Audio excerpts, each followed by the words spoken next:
საღამოშიდობის ძვირფასო მაყურებლებო, ფედერალისტების პოდკასტის საღი აზრი მოგესალმებათ მორიგი ეპიზოდით.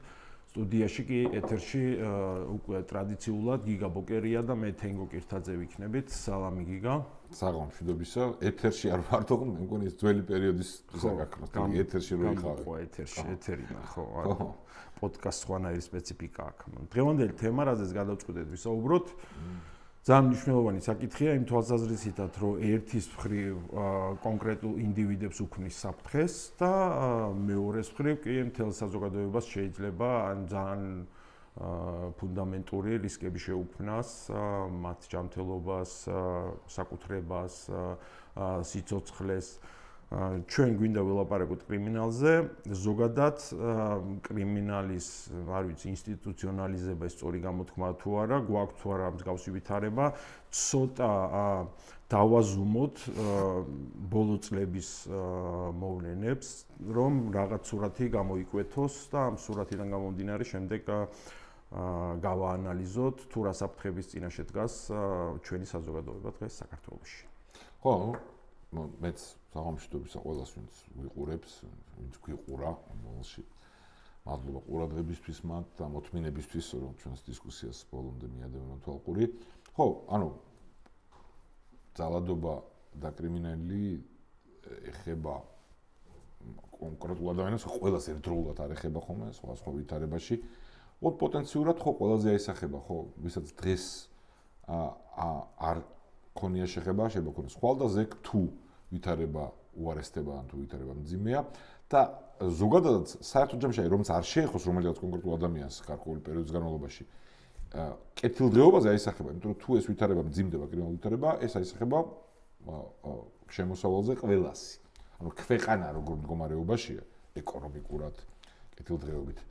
ამაზე აისახება. ამას გარდა ერთი არის რომ აი შენ უკვე მოგხვდა ეს ყველაფერი ხო ან ფიზიკურად და მეორეა რომ იცი რომ ეს საფრთხე გაქვს, ანუ ცვლის ვითარებას ჩვენ ვისაც გავლილი აქვს პერიოდი როცა ზამძიმე ვითარება იყო ქვეყანაში 90-იან წლებში, მაგრამ ეს ვარდების რევოლუციამდე გაგრძელდა ხო ეს პერიოდი სხვადასხვა ინტენსივობით. აი ისინიც კი ვისაც გაუმართლა და აი თქვა პირადად შეხება არ ქონდა ის პერიოდია სწორად და ახსოვთ ამ თვალსაზრისით როგორც ძალიან მძიმე, იმიტომ რომ ამის ქვეშ იყვნენ, ხო, ამ გავლენის ქვეშ, რომ იცი რომ ამ ხარისხის საფრთხის წინაშე ხარ. და ეს მოქმედებს ყველა შენ გაწყობაზე და ზოგადად ცხოვრებაზე. ხო, ახლა ისე ვთქვი, რომ სულად ახსენდება, ხო, ახალგაზრდობა ყველას კარგად მოახსენდება, მე კარგად მახსენდება.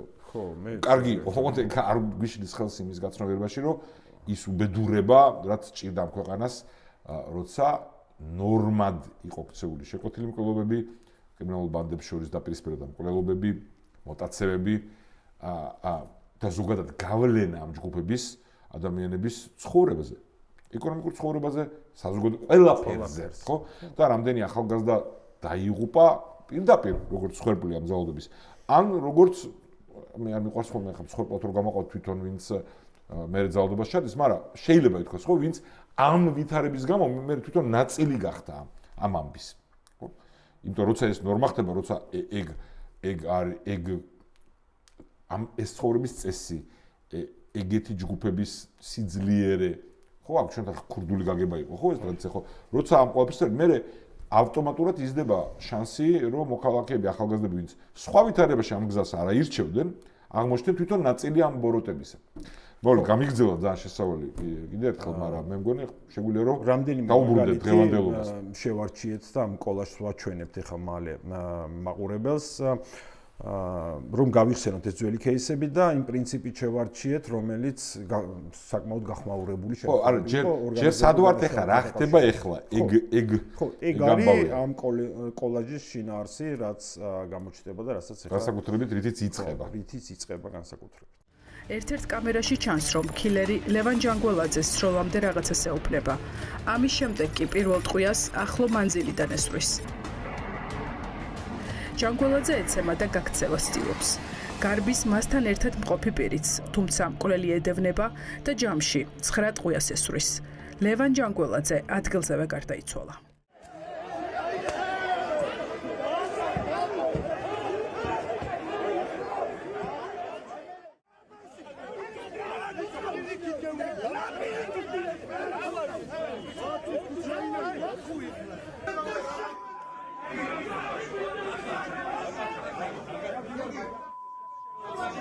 გახდა ლაგუნავერესთან მომხდარი გახმაურებული სისხლიანი გარჩევის მიზეზი, როგორც ირკვევა საქმე ბიზნესწილების გადანაწილებას ეხება, თუმცა მხარეები ერთმანეთს მოლაპარაკების დაწყებამდე დაუპირისპირდნენ, რასაც 2 ადამიანი ემსხვერპლა, 5 კი დაიჭრა.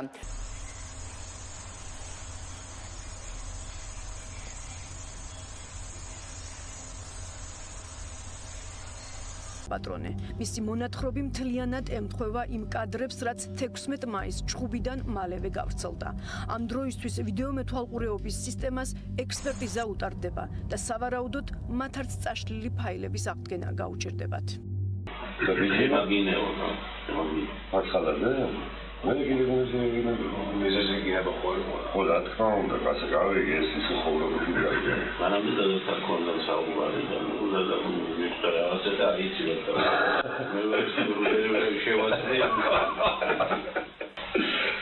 Oysa gagakaldu mu? Gagakalsa da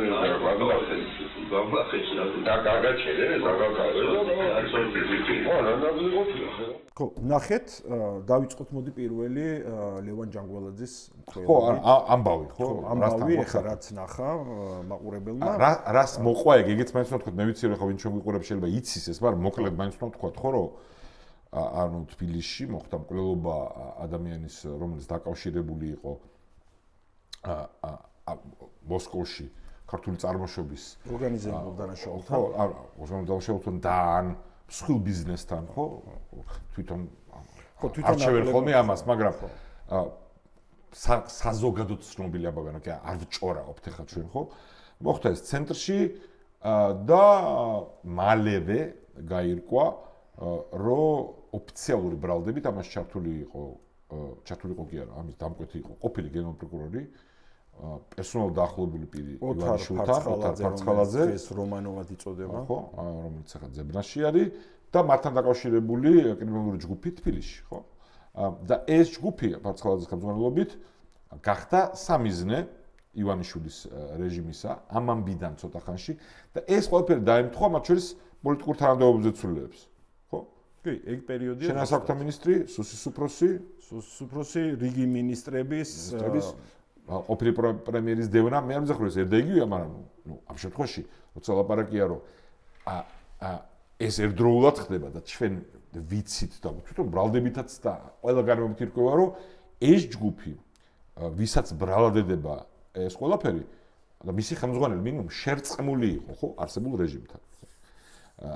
ეგ უკვე თავისთავად, ხო, სულ უნდა გავიხსენოთ, რომ ეს კაცი ფარცხალაძე, ვისაც ახლა ესენი ბრალდებენ ამ ამბავში, არის ის კაცი, რომელიც სანქცირებულია შეერთებული შტატების მიერ რუსეთის, საქართველოს მტრის რუსეთის სპეცსამსახურებთან კავშირის გამო და რომლის სანქციების დროსაც ეს რეჟიმი, ყველა მისი პოლიტიკური სპიკერი, დაწყებული დღევანდელი ივანიშვილის პრემიერი და იმითი ყალყზე დადგენ მისი რეპუტაციის და ღირსების ჭკალებში დასაცავად, მაგრამ ეს კი არ იყო მარტო კანონმდებლობა შეცვალეს, რომ მისთვის ნაკლებად ტკივნეული გაეხადათ ფინანსური სანქციები. საშუალება მიცეს მთელი კაპიტალი გაეტანა ქართული ბანკებიდან, ეს არის აღსანიშნავი. ხო, მაგას გულისხმობ, ამისთვის შეცვალეს კანონმდებლობა, ვეღარ დავასრულე აზრი. ანუ ეს ვითარება უკვე ძალიან მძიმე ამბავია, ანუ კორუფციის ამბების არ იყოს ახლა, როცა მათივე ვერსიით ირკვევა ოფიციალური ბრალდებებით, რომ თანამდებობის პირების მთელი წყება პრემიერ-მინისტრის დაწყებული ორგზის პრემიერ-მინისტრის შუაში თავდაცვის მინისტრის და უამრავი სხვა დიდრდებოდა თანამდებობის ხარჯზე, ანუ რაღაცა ეპიზოდი კი არ არის, ვინმე რო თქოს, რომ იცი, აი დაალაგებულ თავისუფალ ქვეყანაშიც შეიძლება მოხდეს. და აი აღმოჩნდეს, რომ ვიღაცა თანამდებობის პირი კორუფციაში აღერთული, აღმოჩნდეს, რომ თანამდებობის პირი ორგანიზებულ დანაშაულთან იყო კავშირში, უღონდ და სისტემამ მერე ეს ამხილა. არა, აქ ეს ამბავი მთელი ამ წლების განმავლობაში და აი ამ კოლაში რაც ვნახეთ ამ პირის მონაწილეობით, პირველი სკანდალი ხო არა, თავდასხმები, ფიზიკური ძალის გამოყენებით, გარჩევები, სხვა თანამდებობის პირებთან, ხო, სპორტის ყოფილ მინისტრთან, რა ეპიზოდიც არის ცნობილი, აუდიტის უფროსთან, ლევან ყიფიანთან, ლაშა თოდრიასთან, ყველგან ფარცხალაძეს მონაწილეობით. ანუ ეს იყო ნორმა, კურთხეული ივანიშვილის მიერ. სხვანაირად ეს ვერ იარსებდა. მერე ამ ვერსიით, რასაც ისო ჩვენ ვერსიას კი ვიძახთ, ანუ სამთავრობო ვერსიით. როცა მოხდა აქ შეკვეთილი მკვლელობა, რომელიც ამ ივანიშვილის ქვემოთ ყოფმა ვერტიკალში ყოფმა ადამიანებმა ოფიციალური ბრალდებით ჩაიდინეს, ამას მოყვა რეაქცია ივანიშვილის მათ შორის შეგვიძლია ვივარაუდოთ ყოველ ჭორაობის გარეშე, იმიტომ რომ ეს მისი სანქცირებული არ იყო, ან უნდა რომ გამოაჩინოს რომ ეს მისი სანქცირებული არ იყო და ისინი კონტროლს მიღმა გავიდნენ, ამ შემთხვევაში ეს მესამე ხარისხოვანია. ხდება ამათი დევნა. ეს ვერ ამსუბუქებს იმას, რომ ამ ხალხისთვის რომ არ მომხდარიყო ამ კალიბრის ამბავი, ეს ყველაფერი არ წარმოადგენდა პრობლემას, არც მისთვის, არც მისი პოლიტიკური ამ არარაობებისთვის, ეხა ვისაც პრემიერი ქვია და ყველასთვის ამათთვის. სანამ მან ამ მიზეზით არ გადაწყვიტა ამ დევნის დაწყება. მაგრამ ამ კადრებში კიდე ერთი რამე არის მნიშვნელოვანი, ხო, რაც ვნახეთ ამ საქალაქო სასამართლოში ეს რაღაცა.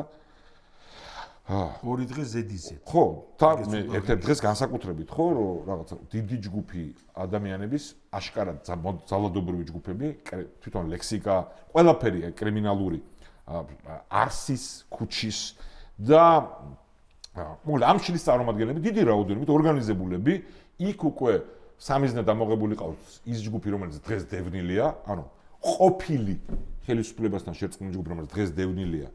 ეწოდებული თაწმინდელების ისინი არიან დღეს სამიზნე და ეს ხალხი იქ არის მისული და იქ აწყობენ აი ამას, აი საქალაქო სასამართლოში ხედავთ კრიმინალური ბანდის საქციელს, ხო? არა, და ეხლა აქ ვიღაცა იტყვის რომ აი აღშფოთებული ხალხი არის რომ ასობით პოლიციელის თანდასწრებით ესეც უნდა აღიაროს. ხო, იქ ეხლა როცა ვიღაცებმა ძალიან ხეს პოლიციებმა ვიღაცები დააკავეს, მაგრამ აქ თავი კითხვა ხდება, ეს ხალხი ვინ არიან? საიდან მოვიდნენ? ანუ ვინ ფუნქციონირებს ამ კონ? რა სტრუქტურასთან გვაქვს საქმე? ხო, ანუ ეს ინფრასტრუქტურა კრიმინალური არსებობს. და ეხლა თუ ამით ვიმჟელებთ, რაც შეგვიძლია ჩათვალოთ, რომ აისბერგის თავი არის. რამეს განეიტრალება კი ახდება კრიმინალური გავლენის ზოგადად. არა, ამ ჯგუფის დევნა ხდება და ამის ნაცვლად მათ ადგილს დაიკავებს ერთი ან ორი, არ ვიცი ხა წინასწარ კი ვერ სხვა ჯგუფი, იმიტომ რომ სხვანაირად ამ ინფრასტრუქტურის უკან ვეღაც ხო უნდა იდგეს, ხო? ვეღაც მიშում და ამის წვანეში ხեք და ამას ბედავენ. დღეს ხო ჩვენ ხედავთ, ხო, როგორ იქცევა სხვა ტიპის გამოვლენებებისას იქსაც პოლიტიკურ საფრთხეს ხედავს კანონის დარღვევით, გადაჭარბებული ძალით, ყოველგვარი საფუძვლის გარეშე რეჟიმი. ხო, ბოლო-ბოლო ხა ტროტუარზე დგომისთვის ხალხს იჭერენ, ხო? და ეს ინფრასტრუქტურა არსებობს. ხო? და ვინმე თუ მეტყვის, რომ იცი რა, ეხა თავისთავად ესეთი სასტიკი მკვლელობა მოხდა, ნამდვილად სასტიკი მკვლელობა მოხდა. და რაც აღშფოთებული საზოგადოების ნაწილი არსებობს, თქვა რავი, ახლობლები ან რაღაცა. არ ვიცი, ვინც ნახა ეს კადრები, ამას ვერ დაიჯერებს, ხო? ვერანაირად. გამორიცხულია. ხო, თან ჩვენ გვაქვს, იქვეა მიმდინარეობს მეორე პროცესი და ამასაც შევეხებით მე და იქ ხონდა კადრებში. საჩვენებელია, იმიტომ რომ აი სასამართლოში მიქაძის პროცესის დროს არ უნდა მიეცეთ თავისუფლად გადაადგილების საშუალება, თორე თუ ეხა რაღაც გარჩევა უნდათ პირობითად 1000 კამერის წინ და პოლიციელების წინ ხო არ დაიწყებდნენ, მაგრამ ესე ძალის დემონსტრირებაა, რომ აი საჯარო სივრცეში როგორც კი გამოხვალ, თქვენ უკვე არარაობები ხართ, ჩვენ გადავიბარეთ თუ სხვამ გადაიბარა თუ ჩვენ შეგვწევს იმის ძალა, რომ პასუხი მოგთხოვოთ. აი საჯაროდ უნდა დაგამციოთ. ხო, და ამის ფასილიტაციას ახდენს ხელისუფლება. სხვანაირად ეს ვერ მოხდება. ანუ არსებობს ვიღაცამ, ხო? იმიტომ რომ კვარაცხელიას მკვლელობა, ნიკო კვარაცხელიას მკვლელობა და ამასთან დაკავშირებული კადრებიც ახლა ხო ვნახეთ კოლაჟში, იქაც ორივე მხარე, ანუ ნიკო კვარაცხელიას მაგაც ავჭორავთ, ხო, ეხლა ცნობილი ფაქტია, კანონიერი ქურდია, мама, ხო? მაგრამ იმ პროცესზე, რომელიც მკვლელების წინააღმდეგ მიმდინარეობს, ანუ პოტენციური ორგანიზატორების, სავარაუდო ორგანიზატორების, იქ საერთოდ არანაირი მსგავსი ინციდენტი. ხო, ამ დროს ის მკვლელობა, ანუ კრიმინალური სტანდარტითაც კი, აი, რაღაცა ყველაფერი მასია, ხო, ანუ ამ სამყაროს ნაწილი ვინც არ იყო ადამიანი, ხო, ახალგაზრდა ადამიანი, ამ ვერსიით რაც არის და რაც აქვს გარდაცვლილის ოჯახს, ხო, მოკლეს ამის გამო, ხო, ადამიანი როცა არაფერი შეხება არ ქონა, მე რამით კი არ ამსუბუქებ რამე სხვა მკვლელობას, უბრალოდ არის ბოროტება და არის განსაკუთრებული ბოროტება კიდე უფრო, ხო? და იქ როგორც შეთქვი, ამას ვერ ხედავ, იმიტომ რომ იქ ეს ასპექტი არ არსებობს, რასაც ვხედავთ აქ. აი ეს ინფრასტრუქტურა, რომელსაც მწვანეს აუნთებს, აჰა, ვიცი. ხელისუფლება, ხო? ანუ ის ვინც ფაქტობრივ ძალაუფლებას ფლობს. თვითონ არც უკვე დევნილი ჯგუფის სპიკერები საუბრობენ იმაზე, რომ იქ გარეული არის აი ეს ალტინფოს ინფრასტრუქტურა, მორგოშია და ისინი ჩვენ ეს ზუსტად არ ვიცით. მაგრამ თვითონაც ვერსია ესეთი არის და არ მგონია რომ უარყოფთენ ამას. არა, თვითონაც ეხლა როგორც მორგოშია ხო რაღაც ტელევარსკვლავებით არის მიუხედავად იმისა, რომ რაღაც ძალადობაში ბევრჯერ შემჩნეული, მაინც არ ვიცი, არ მესმის ბევრი ტელევიზიისთვის, ძალიან მისაღები რესპონდენტად ჩდება და ცივილურად მიდის მასთან ურთიერთობა და არასდროს არ უარყოფდა, რომ ლევან ჯანგველაძის ხაზი იყო ფაქტობრივად საქართველოში ამ საქმეებთან. და ეგ საზღვარი უნდა გიცოდეთ, ანუ ორივეგან ჩვენ ვხედავთ პირდაპირ კავშირის ლინკს ჩვენს მტერთან რუსეთთან. ხო? ანუ ეგ არ ნიშნავს, რომ ყველა ადამიანი ვინც იქ არის ავტომატურად, ანუ ჩაბმულია რაღაცა მტრულქმედებაში საქართველოს მიმართ, ეგ ზუსტად ჩვენ არ უნდა ვიცოდეთ, ხო? მაგრამ ხაზი იქ არის, ანუ ორგანიზებული დანაშაული, ჩვენი ტრისპეცსამსახურები გადაბმული ერთმანეთთან და აქვე ფიგურირებენ ადამიანები, ვინც ქადაგებს იმ პროპაგანდას, იმეორებს, შეიძლება იდენტურად არა, მაგრამ არსებითად იგივეს, რაც ივანიშვილის რეჟიმს მთლიანად აქვს ჩვენს იდენტობასთან დაკავშირებით, ჩვენ უსაფრთხოებასთან დაკავშირებით, ანუ მაგ სამყაროში. აი მაგ სამყაროში, რაც ავტორიტარული რეჟიმი შერწყმული არის, იყენებს, კოორდინირებს ორგანიზებულ დანაშაულთან, აი მანდ უნდა საბჭოთა კავშირი როგორიც იყო, ხო? ეგ ჯოჯოხეთი რაც თაობებმა გამოიარეს. ამის მაგალითია ის, რაც ჩვენ ახლა გვხედავთ. ანუ ფარცხალაძეს მგონი საკმარისი ვილაპარაკეთ და რაც ხა ჩემი აზრით კიდევ ამ სურათსაც კარგად აჩვენებს, იმიტომ ანუ როგორ შედის ეს ორგანიზებული დანაშაული, ანუ მათ შორის ბიზნეს სტრუქტურებში და იქაური გარჩევების ნაწილი ხდება მაშინ, როდესაც ეს ნორმალურ ქვეყანაში სამართლებრივ სივრცეში უნდა ხდებოდეს აზრთა სხვადასხვაობის გარჩევა, ლაგუნავერის ინციდენტი საკმაოდ ცნობილი და გახმაურებული, სადაც ეკონომიკის ყოფილი ministris ძმა და კიდევ ერთი პირი გარდაიცვალა და სადაც ხო კრიმინალური სამყაროს, ქურდული სამყაროს გარჩევა იყო ძალიან დიდი, ეგ ერთი. გვაქვს ასევე რაც ვნახეთ დმანისის გარჩევა, ძალიან დიდი დაპირისპირება, იქაც რას ვხედავთ, ხო შესაძლოა ეს საყოფაცხოვრებო დონეზე დაწყებული შელაპარაკება იყო, ან ჩხუბი იყო ინციდენტი, მაგრამ რაში გადაიზარდა და როგორ მოხდა ამ კონფლიქტის შემდეგ დაალაგება, ხო? ხო, ანუ იქ კიდე ასპექტია, რაც კიდევ საფრთხე არის ჩვენი სამოქალაქო მშვიდობისთვის და ჩვენი უსაფრთხოებისთვის და ქვეყნისთვის, ხო, რომ იქ კიდევ რაღაც ეთნიკური ქვეტექსტი ქონა, ხო, ამ დაპირისპირებას აშკარა. ხო, და იქ პრობლემა იყო, ანუ ჩვენ ორგვარი პრობლემა გვქონდა ერთმანეთს ხვედს, ხო, მოქალაქეები როგორ აღიქვავენ თავს ამ ქვეყნის ნაწილად და როგორ აღიქოს მათ ხელისუფლება. ხო, ჩვენ იქ რაღაცა დაპირისპირება მოხდა და შემდეგ იყო იქ ასე ვთქვათ ეთნიკური ნიშნით გამოსვლა და მიადგნენ მეორე ნაწილს და ამ ყველაფერს ხელისუფლება ვერ აკონტროლებდა. ვერც ერთი მხრიდან. და ბოლოს მივიდა იქამდე, რასაც შენი ძახთი. ხო, ანუ ვისი მეშვეობით დაალაგეს, როგორც ოფიციალური ვერსიით უხუცესების დახმარებით, იქაც კადრები რო აჩვენეს რაღაც სრულიად სამარცხვინო, მაგრამ ნუ ესეც საჯარო ფაქტია და ცნობილია, იქ იყო გარკვეული კონკრეტული ქურდების წარმომადგენლები თუ თვითონ იყვნენ ადგილზე, რომლებიც შუამდგომლობდნენ აი ამ გარჩევაში და ანუ ხელისუფლებამ ანუ თავისი ფუნდამენტური მოვალეობა რაც არის ქვეყნის გარეთ და შიგნით უსაფრთხოების უზრუნველყოფა, ამის დელეგირება მოახდინა რა, ესე გამოდის ეს кейსი რა, დელეგირებულია რაღაც გარკვეულ ჯგუფებთან, რომლებსაც სანაცვლოდ აი ზოგჯერ მწვანე შუქს აუნთებს იქ, სადაც მათი ინტერესები გადაიკეთება. კი, ზოგადად იძახიან, რომ მანდ სადაც ჩვენი უმცირესობები ცხოვრობენ რაღაც თვალსაზრისით კიდევ უფრო მაღალ ხარისხშია ყოფით ყოფაში ყოფით დონეზე ეს რომანტიზება კი არა მათი ლეგიტიმაცია რა საზოგადოების მხრიდან და მე ეს არაფორმალურად რაც იტყვის რომ აი ნახე მაგრამ აი ხო პრობლემა მოვაგვარეს უღონდა ერაზე დღეს ჩვენ საუბრობთ სადაც გადავალთ მალე არის რომ ანუ აგვარებ კი არა ამ ყველაფრის შედეგად არის ის კლიმატი შექმნილი რომელშიც ეს პრობლემები იქმნება მათ შორის ასეთ საფათო ადგილას კონტექსტში რაც იქ იყო რომ ეთნიკური და ზოგადად მე უკვე მეორე მხრიდანაც ექსტრემისტული გზავნილები ისმის ხო რომ საერთოდ ამ ქვეყნის ნაწილად აღიქვავენ თუ არა თავს ეგ ძალიან საფათოა მით უმეტეს ყველა თვალსაზრისით სტრატეგიულად უსაფრთხოების თვალსაზრისით და ოღონდ კლიმატი კრიმინალური დაპირისპირების და ძალადობის არის შექმნილი სწორედ იმის გამო რომ ასეთი ფიგურები და ეს ინსტიტუტი არის ნაწილობრივ მაინც ღიად მწვანე შუქანთებული და მათი გავლენა ეხლა მეტყვი რაღაც იტყვის რომ აი გუშინწი ხო დაიჭირეს ვიღაცა ქურდული სამყაროს წევრები ეგ არ ცulis ხო ეგ არ ცulis იმას თუ შენ სხვა ჯგუფი არსებობს და სხვა ჯგუფები სხვა ადგილას რომელსაც ლეგიტიმაციას ახდენ რომელთა ეგ ნიშნავს რომ საერთოდ ვითარებას პრივილეგირებული ჯგუფები ყავს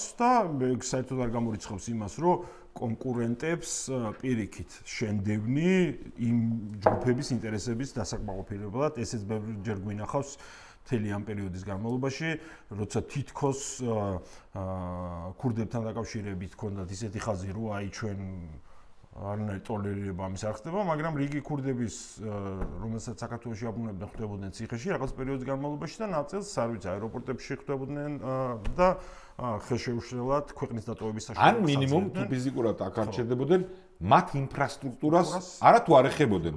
და ჩვენ გადავალთ ახლა იმ ნაწილზე, არა თუ არ ეხებოდნენ. რაში იყენებენ ამ ინფრასტრუქტურას და ამ ხალხს მათ შორის. შეიძლება ყველა სათითაოდ კი არ არის გადაკვეთავა, არამედ ზოგადად ამ მოვლენას როგორ იყენებენ? ქუჩა, კრიმინალი, ქურდული გაგება და ყველაფერი ეს. ხო, იმიტომ რომ ეხა შეიძლება ძალიან ნორმალურ წესიერ ადამიანებსაც გაუჩნდეს პოზიცია ან კითხვა იმასთან დაკავშირებით, რომ ხო რა არის ეხა განსაკუთრებულ კრიმინალში, რა თავისუფალ სამყაროში კრიმინალი არ არის. და ერთმანეთს რა არ ებრძვიან? ორგანიზებული დანაშაული არ არის და კორუფციაც თქვი და ხელისუფლებების და კრიმინალის შემხებლობა რაღაც გარკვეულ დონეზე. ხო, ან მეორე ის უნდა ვაჩვენოთ. ხო, მაგაზე უნდა ვილაპარაკოთ, მე უნდა ვაჩვენოთ, ანუ იყენებს თუ არა თავისი პოლიტიკური მიზნებისთვის რეჟიმი აი იმ კრიმინალს რომელსაც თვითონ უწყობს ხელს, რომ ამ სუბკულტურას, ამ კონკრეტულ ადამიანებსაც, მაგრამ ზოგადად ამ მოვლენას. ამ მოვლენას აქაც სკოლაში გავაკეთეთ და ის ვნახოთ. მაცემია ნაციონალური მოძრაობის რამდენიმე წარმომადგენელი. საარჩევნო უბანთან შეკრებულმა პირებმა ნაციონალური მოძრაობის ერთ-ერთ ლიდერს ნიკამელიას ტერიტორიის დატოვება მოსთხოვეს და როგორც თვითმხილველები ამბობენ, დაპირისპირება სწორედ ამის შემდეგ დაიწყო.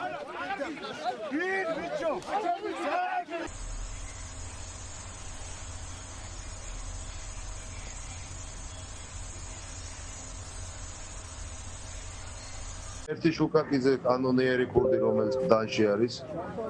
სამწუხაროდ მე მასთან მაკავშირებდა ადრე რაღაც ურთიერთობა. ჩემს სკოლაში სწავლობდა დედაც ასწავლდა, ნუ რაღაცაზე მეტის მაკავშირებდა, ერთი მისი ძმა იყო, რომელიც გამოირჩეოდა ადრესი. არანტალობობას კი არა. უერთებულები ხართ, იცალადოთ სამშობლოსთვის, იცალადოთ ქვეყნისთვის, იცალადოთ სიტყვისთვის. ნომერ მერვე პენიტენციური დაწესებულების დაკავებულ თანამშრომლებს ლევან გელაშვილსა და შალვა მარგველაშვილს, რომლებიც გიორგი რურუას ჯგუფურად სემის საქმეზე სამსახურებრივი გულგრილობის ბრალდებით დააკავეს, აღკვეთი ღონისძიების სახით პატიმრობა შეეფარდათ. დღევანდელ პროცესზე ბრალდების მხარე დაკავებულების მიმართ აღკვეთი ღონისძიების გარეშე დატოვება. გაფიცულების რაოდენობა ჯორჯიან მარგანეცის ადმინისტრაციულ შენობასთან გაიზარდა. ცოტა ხნის წინ, როგორც ჩვენ განაცხადე, აქ იმყოფებოდა ადგილობრივი ავტორიტეტის მეტსახელად რემენას ძმა და ამის შესახებ თავად აქციის მონაწილეებმა გვითხრეს. მან იგი აქ შეეცადა დალაპარაკებოდა აქციის მონაწილეებს და მოგვიანებით რამდენიმე მათგანი ასევე გვერდით მდებარე სკვერში გაიყვანა. მოგვიანებით ონისე ბარბაკაძემ არის სურვა ჩვენთან გამარტებები გაეკეთებინა თუ რისთვის იმყოფებოდა ან რა საკითხი ესაუბრებოდა იგი აქციის მონაწილეებს. დეტალებზე საუბრისაგან ასევე თავი შეიკავეს იმ ადამიანებმაც, რომლებიც ესაუბრებოდნენ ონისე ბარბაკაძეს და რომლებიც გვერდზე გაიყვანა სკვერში.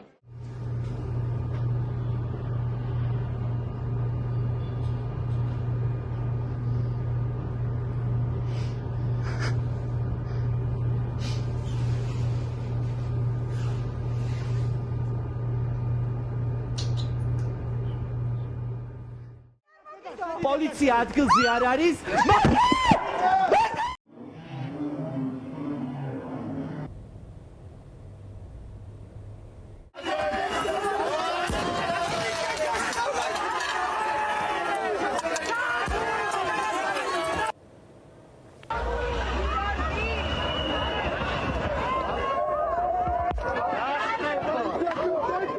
ვერ სუნთქავ? ვერ სუნთქავ? ვერ სუნთქავ? არა, просто მეცვის ყველაფერი.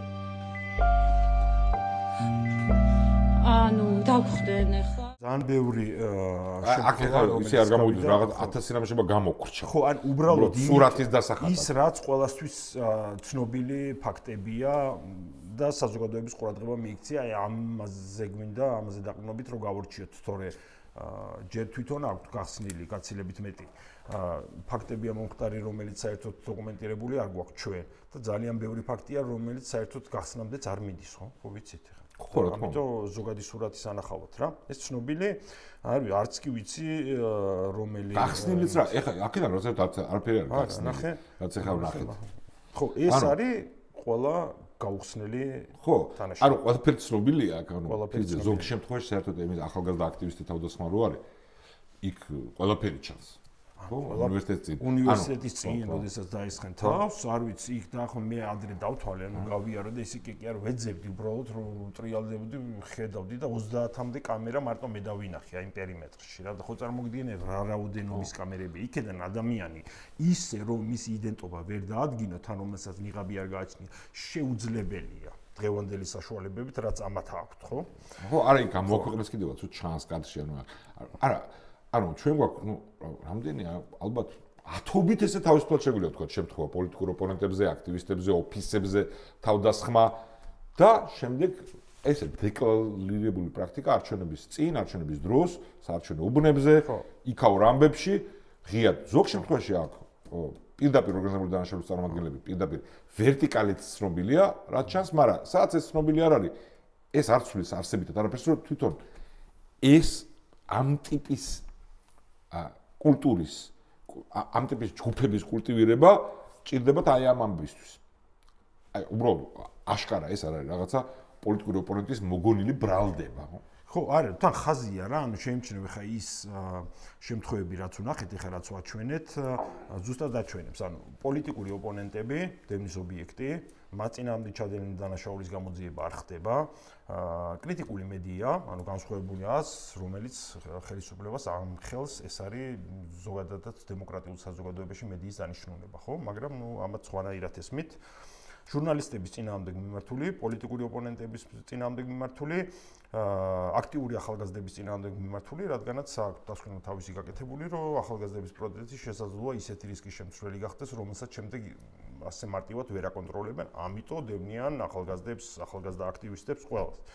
დევნიან ასევე ავიწროვებენ რა, ჩვეულებრივად ისეთი кейსების დასარეგულირებლად იყენებენ, როგორც მაგალითად ჭიათურაში გაფიცვაა, ხო? ანუ საერთოდ რა შემხებლობა აქვს, ან ჩვენ დაპირისპირებასთან რეჟიმთან, ან კრიტიკულ მედიასთან, ხო? არიან ცნობილი თემა არის მაღარო, მუშაობს რამდენიმე 1000 მაღაროელი, ძირითადად ჭიათურის მკვიდნი, მთელი ქალაქი არის დამოკიდებული ამ მაღაროზე და ხშირად არის პრობლემები ხელფასებთან, დავალიანებებთან დაკავშირებით და მომავალთან დაკავშირებით და ამ ადამიანებს შეიძლება სამართლიანი, ლეგიტიმური ან არასამართლიანი მოთხოვნები აქვთ და რა გამოდიან ისი კონსტიტუციურ უფლებას გააჩნია და ის შემთხვევა ხასოსო ჩვენ ეხა იმ დისკუსიაში არ შევდივართ რა გზა იქ სწორე და სხვები რას პირდებიან ოპონენტები ჩვენ განსხვავებული აზრი გვაქვს ბევრ რამეზე მაგრამ ამ შემთხვევაში ეგ არ არის არცებითი რაზეც არ უნდა იყოს დისკუსია იქაც ჩვენ ვიცით რომ გამოჩნდა ორგანიზებული დანაშაული ორგანიზებული დანაშაული როდესაც მაგალითად გაფიცვას როცა აპირებდნენ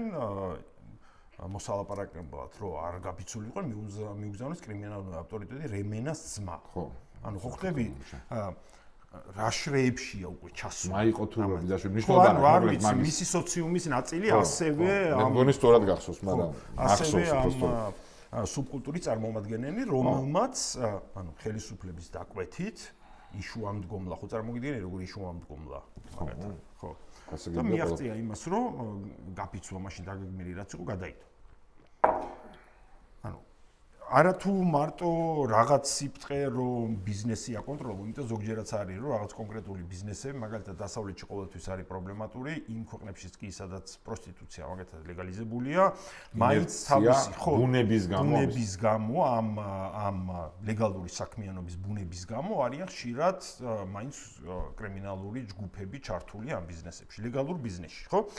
შეიძლება ამიტომ დაუშვა რომ აი მაგალითად რაღაც სფეროებში უბრალოდ კრიმინალური ორგანიზაციების ჩარევის ამოძირკვა სრულად შეუძლებელი ხო მაგრამ ანუ შეიძლება გავიხსენოთ თქვა და ამერიკის ისტორია რომ პროფკავშირების გადაბმა მოხდა ორგანიზებულ დანაშაულთან იქ ხო 30-იანი წლები არის ხო 30-იანი დაწყებული მაგრამ მოყოლებული გვიანამდე ხო ჯიმი ჰოფა ეგ 60-იანებია ხო როცა ის გაქრა მაგრამ თუმცა კიდევ ერთხელ იქ სახელმწიფო ამას ყველაფერს უპირისპირდებოდა ზოგჯერ წარმატებით, ზოგჯერ ნაკლები წარმატებით, მაგრამ აშკარა დაპირისპირება იყო ფედერალურ ცენტრალურ მთავრობას შორის. და მას შორის, ან თუ არ იყო, ეგეც რა არგუმენტია, კაი კი არ იყო სადაც არ უპირისპირდება. ჩვენთან მთელი პაკეტი გვაქვს იმის იმ ძიმე რეალობის საჩვენებლად, რომ რაიმე ინსტიტუციური დაპირისპირება კი არ არის, რომ ამას ეიბრძვი. არა, შეიძლება იყოს შიდა დაპირისპირებები, პოლიტიკურ მოვლენებთან პირდაპირ გადაბმული, ზოგჯერ არ გადაბმული მაგრამ როცა გადამახდება, განსაკუთრებით დრამატულია ეს. მაგრამ შერწყმა. ხო, შერწყმა და თან ეს დვანისის და ჭიათურის შემთხვევების ძალიან კარგად აჩვენებს, რომ ანუ მამათი ხაზია უკვე რომ იმ ფუნდამენტური ამოცანების რის გამოც საერთოდ ზოგადად სახელმწიფო არსებობს, ხო და უსაფრთხოება არის მართლა ეგეთი ფუნდამენტური ამოცანა და ძალიან ბევრის აზრით, მათ შორის, არ ვიცი, სოციალური ელემენტიც სახელმწიფოსთვის ძალიან მნიშვნელოვანია მისი არსებობისთვის. აი ეს ორი სიფტყე ფაქტობრივად დელეგირება მოხდა რა, რომ ქურდულ სამყაროზეა გადაბარებული, რომ ის საგვარებს ქურდული სამყარო ქუჩა კრიმინალური დაჯგუფები, ხო მან შეიძლება ვნახოთ ზოგ შემთხვევაში პირდაპირ ამ სამყაროს ნაწილი არ არის, მაგრამ მთელი ძალადობრივი შემთხვევები ხო ოპონენტებზე თავდასხმის და იმისი. ანუ გარდა ეხლა რასაც ვხედავთ ოფიციალური სისხლის სამართლებრივი დევნისა ავტორიტარული რეჟიმის მიერ კონსტიტუციის დარღვევით, ყველა ფუნდამენტური პრინციპის დარღვევით, ხო? ამის პარალელურად ეს ყოველთვის ჰქონდათ მათ, რომ აი მან ძალა უნდა აჩვენონ სრული დაუჯილობით, ხო? ჩვენ აქ ეხლა იმედი მაქვს რომ დავაწერეთ კიდევაც ხო ეს შემთხვევები არის ოპოზიციური პარტიების წარმომადგენლები, ლიდერები, ფიგურები, საზოგადოების ცნობილი ფიგურები, აქტივისტები და ყველა ეს შემთხვევა არის ისეთი, სადაც ძალიან ადვილი იყო იდენტიფიცირება. იმ შემთხვევებში, იშვიათ შემთხვევებში რომ ძალიან მოხდა, სადაც მეც ვიყავი გარემო, სადაც ნუ იდენტიფიცირება მომხდარი იყო კი არა, აი მედიის წინ ხდებოდა ეს ყველაფერი, ბუნებრივია, არანაირი სერიოზული გამოძიება არ მოხდა რა, ვიღაცებს შემსრულებლებს ჯარიმები დაადეს, ეს იყო მაქსიმუმი. კორცხელში. ეგ ხალხი მიგრაობის ფედერაციაში დააწინაურეს, გიგა. ვიცი, ხო და ანუ დემონსტრატიულად ხდება ამ ყველაფრის დამაორგანიზებლების, ანუ მთავრობის ამ რეჟიმის, ივანიშვილის რეჟიმის წარმომადგენლების მხრიდან ამ ყველაფრის კეთება. ამის თქმას ეს არ არის ინციდენტები, რომელიც შეიძლება დაალაგებულ ქვეყანაშიც მოხდეს და ზოგჯერ ვერ გამოიძიონ. ოფიციალური პოლიტიკა ეს. ზოგჯერ ხდება ინტენსიური, ზოგჯერ შეიძლება შედარებით წყარი, მაგრამ ეს ინსტრუმენტი აქვთ მათ ხელში მუდმივად. და მე გადავდივარ თავარ საკითხზე, ხო? რაც შეიძლება ანუ რაც შანს ეხა აი ამ ზედაპირზე რაც დევს ამ მაგალითებიდან გამომდინარე არის ის, რომ კრიმინალურ სუბკულტურას აქვს მათ გარკვეულ ნაწილს ხელი შეწყობა რეჟიმისგან. შერწყმაც კი. ხელი შეწყობაც კი არა, რაღაც უბრალოდ აი გადაჯაჭვა. შეიძლება ზოგჯერ უფრო მეტად, ზოგჯერ ნაკლებად, მაგრამ ერთ სულ და ერთ ხორცს არიან რა, მაგის თქმა. და ამ სინერგიას რეჟიმი იყენებს თავისი პოლიტიკური ინტერესების განსახორციელებლად. ხო, ანუ აი დევნაზე ვლაპარაკობ და ეს ყველაზე ამაზდენი ბოლო ამბავი რაც იყო, ხო აი, როცა ახალი სოფიში შევარდნენ ყობა ხაბაზიროს ასტიკაციებს და იქამდე ჟურნალისტს გარეთ კინა ამის რო გაუკეთე კისერი მაკაჩიხლაძე საზარელი კადრი. ხო, რაღაცა ჩონჩხისის რო ეკეთა, ხო? და ამბავი. იმ ღამეს ჩვენ ის კადრებიც მე მგონი გვაქვს, ხო? იყო მე მგონი. დათომიკაძე ხო, არა, ეგ სხვა ინციდენტია. არა, ეგ სხვა ინციდენტია, ეგ სხვა დროს მოხდა. იქამდე არის აი პოლიციაც იქვე არის და ეს ჯგუფები იქ დაძდევენ ხალხს. მესიკის ოფისის ხო, აი მაგ დროს ხდება ეს ყველაფერი. ხო, და მანამდე ანუ ეს არის აი დემონსტრირება, აი პოლიციის დემორალიზება თუ გინდა და ან დემონსტრირება იმისი, რომ ამ ტიპის შერწყმასთან გვაქვს საქმე, როცა აშკარად ბრძანება არის, აბა სხვადასხვა არის გაცემული, რომ ამ ძალადობას უნდა თვალი დახუჭონ და იმათ აძალადონ ხალხს. სხვა შორის მაგ ამბავს მოყვა რეაქცია ისეთი, რომ ამ ტიპის ნაბიჯი იმის მერე ესე არ გადაუდგიათ, მაგრამ არსებით დაფერ შეცვლილა, ხო? არა. არავინ არ არის დაჟილი არც ერთ ამ შემთხვევაზე. ხო, გულისხმობ არსებით დაჟილს და ამაზე აღარ ვსვაპარაკობ, რომ თუ ეს ტრამპს გამოიძიებ, რომ დაიჭირო ეხ ვიღაცა ხო, მთელი ჯგუფი იყო, ხო, იქ ვინც შევარდა, ვინც ჟურნალისტს თავს დაესხა და ვინც დაძდებდა ხალხს რამეთ, რომ ვისი დავალებით იყვნენ იქ. ხო, მაგრამ და პოლიციას ვიმეცებ ბრძანება, რომ ამაზე არ ემოქმედა. რატო უნდა ინერვიულოს მოქალაქემ, რომელიც არ არის პოლიტიკოსი, არ არის ჟურნალისტი, არ არის სამოქალაქო აქტივისტი და არ აქვს რაღაც დიდი სერიოზული ბიზნესები, რომ კრიმინალი ჩაეწილოს. რატო უნდა ინერვიულოს? ხო, აქ თქვათ, რომ ეს ჩვენი კითხვა არ არის, ანუ მომისმენია ეს ამბავი, რომ იცი რა, ეგ და ზოგადად ივანიშვილის რეჟიმის პროპაგანდაზე სოციალურ მედიაში ეგეთი რაღაცა ეს ახლა აი ეგენი ვინც მაგ სამყაროშია იმათ ეხება და ნაცებს ამას ისახიან ან თქვა პოლიტიკურ პარტიებს ვინც ქვეყანას ურევს თორე დეჰუმანიზაცია თორე ხო ის მოხდა თორე ნუ ჩვეულებრივი ადამიანებისთვის რაც მნიშვნელოვანია და ეხლა აი ეს მაგის ადვოკატი ვარ ხო ის ვითარება რაც 90-იანებშია ხო არა გვაქვს ჯერ ეხლა რაც ვარდების რევოლუციამდე იყო არ არის ეგეთი ვითარება ხო და აქაც ვნახოთ ეხლა მაგრამ თელი საკითხი მაგაშია რომ მიგორავს ვითარება უარესობისკენ ყოველ წუთს, ყოველ დღე ჯამურად და ხო, არ მივგორებულ ვარ ჯერ იქამდე სადაც ვიყავით, მაგრამ აი სად ვარ, ეგეც უნდა ვნახოთ.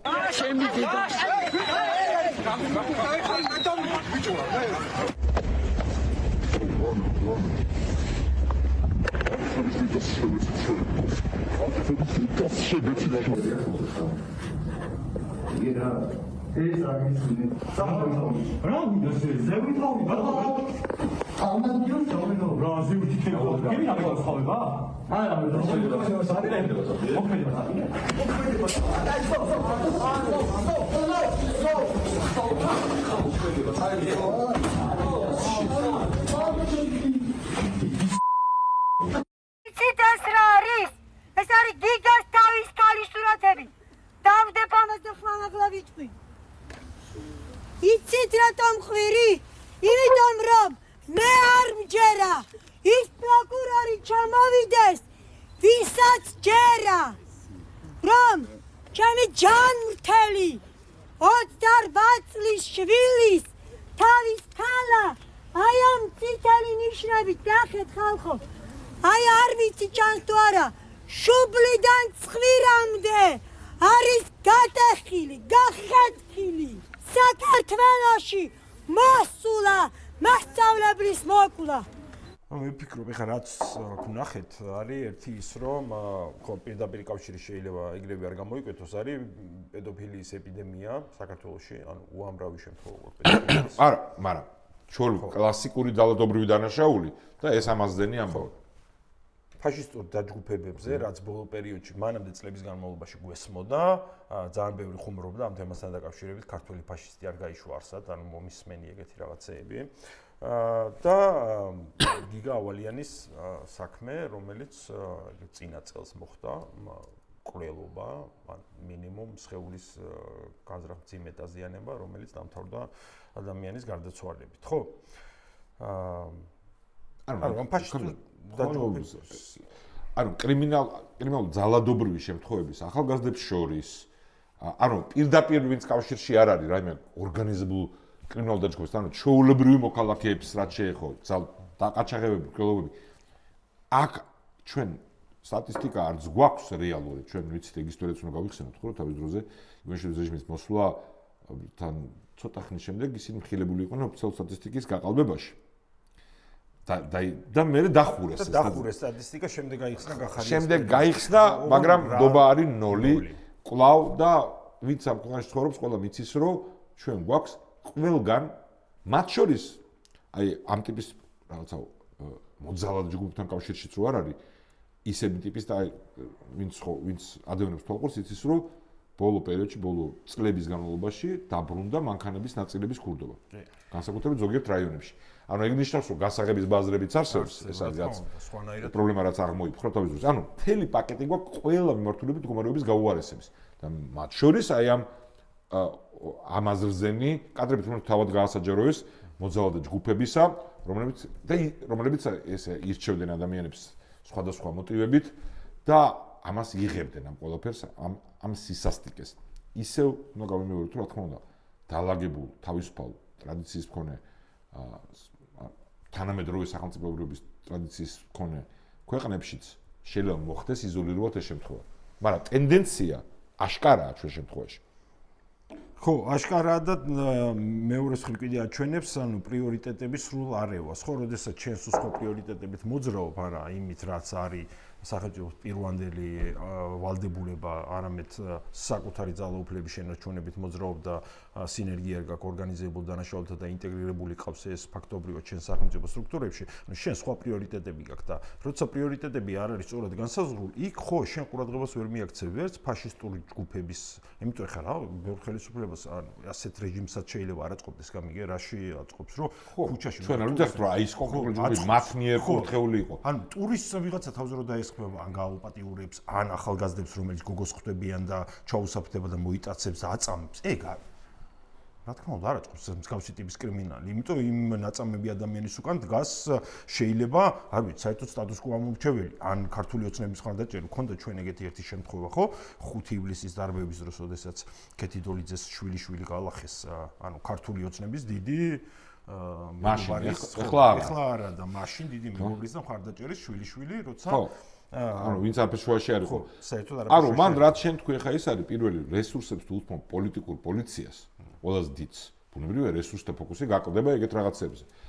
მაგრამ ამაზე არანაკლებ მნიშვნელოვანი არის, რომ როდესაც შენ ახდენ ოფიციალურად აი ასეთი ორგანიზებული დანაშაულების ჯგუფების კურდული გაგების თუ აი ქუჩის კრიმინალის კულტივაციას, მათ ნორმალიზაციას თუ მართველი გუნდის გვერდზე დგანან, ვინც მთავრობაშია არჩევნების დროს ამ ტიპის ხალხი უბანში და ეს ნორმა არის მართველი გუნდისთვის ყველგან შეუძლებელია ამან არ წაახალისოს ეს კულტურა ძალადობის და კრიმინალის ახალგაზრდებში და საზოგადოებაში. ანუ მათ წონას მატებ და სისასტიკეს ძალადობას და ძალას ამ გაგებით ბოროტ ძალას ამას რომანტულ რაღაც იმაში და ლეგიტიმურ საფარქვეში ახდენ. ანუ რეალურად ინიციატივას აძლევს საზოგადოებაში. საბადი ადამიანი ხდება ის, რომელიც დგას კანონზე მაღლა. ეგეც ხო გვახსოვს 90-იანი წლებიდან, როცა ღირებულებების აღრევა მოხდა. მაგალითად, განათლება და შრომა ითვლებოდა სისუსტეთ.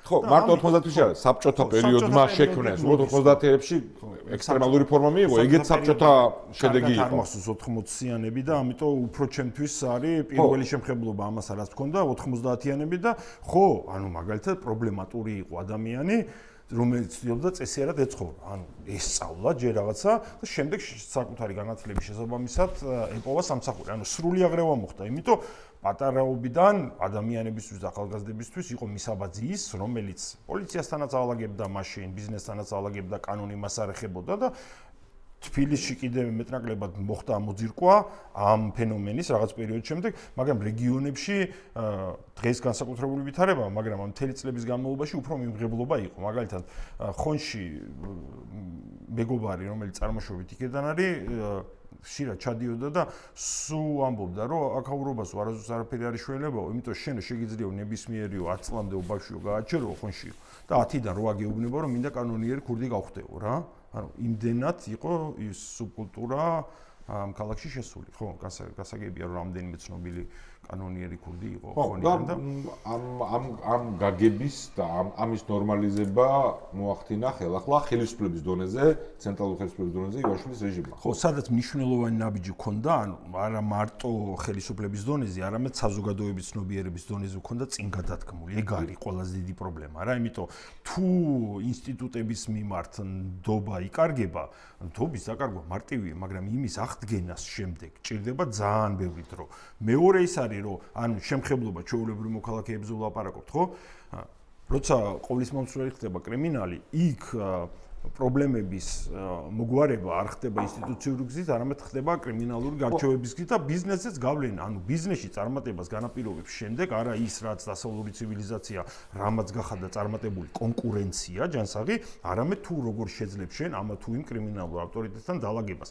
ანუ სტიმულები, რაზეც ჯანსაღი საზოგადოება და ქვეყანა შეიძლება აღმოცენდეს, ანუ ამ სტიმულების სრული მოშლა ხდება. ეგ არის ყველაზე დიდი იქ სადაც არსებობდა ეს მემკვიდრეობა ძიმე, რაც ჩვენ მქონდა, ხო? რაც ისე უნდა გვახსოვდეს სულ, რომ რუსული საბჭოთა რეჟიმი დიდი უზარმაზარი ფაქტორი იყო სტალინის ამ ყველაფრის ჩამოყალიბებაში და ისაც როცა შენი სახელმწიფოება არ აგაქვს და ეს ყველაფერი ამ ყველაფრის მემკვიდრეობა ქონდა. როცა ამის აღმოფხვრას იწყება ეს ჯვაროსნული ლაშქრობა უნდა დიდი ხანი გაგრძელდეს. ანუ ჩვეულებრივი მოქალაქეები და რიგითი სამართალდამცავი ორგანოების წარმომადგენლები კი შეიძლება მოწყვლადი იყვნენ კონკრეტულ თემში ამ საფრთხეების მიმართ ორგანიზებული დანაშაულის. ხო? და მხოლოდ მაშინ მიიწევ წინ და პირიქით არ იხევ უკან როგორც საზოგადოება თუ ხელისუფლებას მუდმივი ბრძოლა აქვს ამის წინააღმდეგ.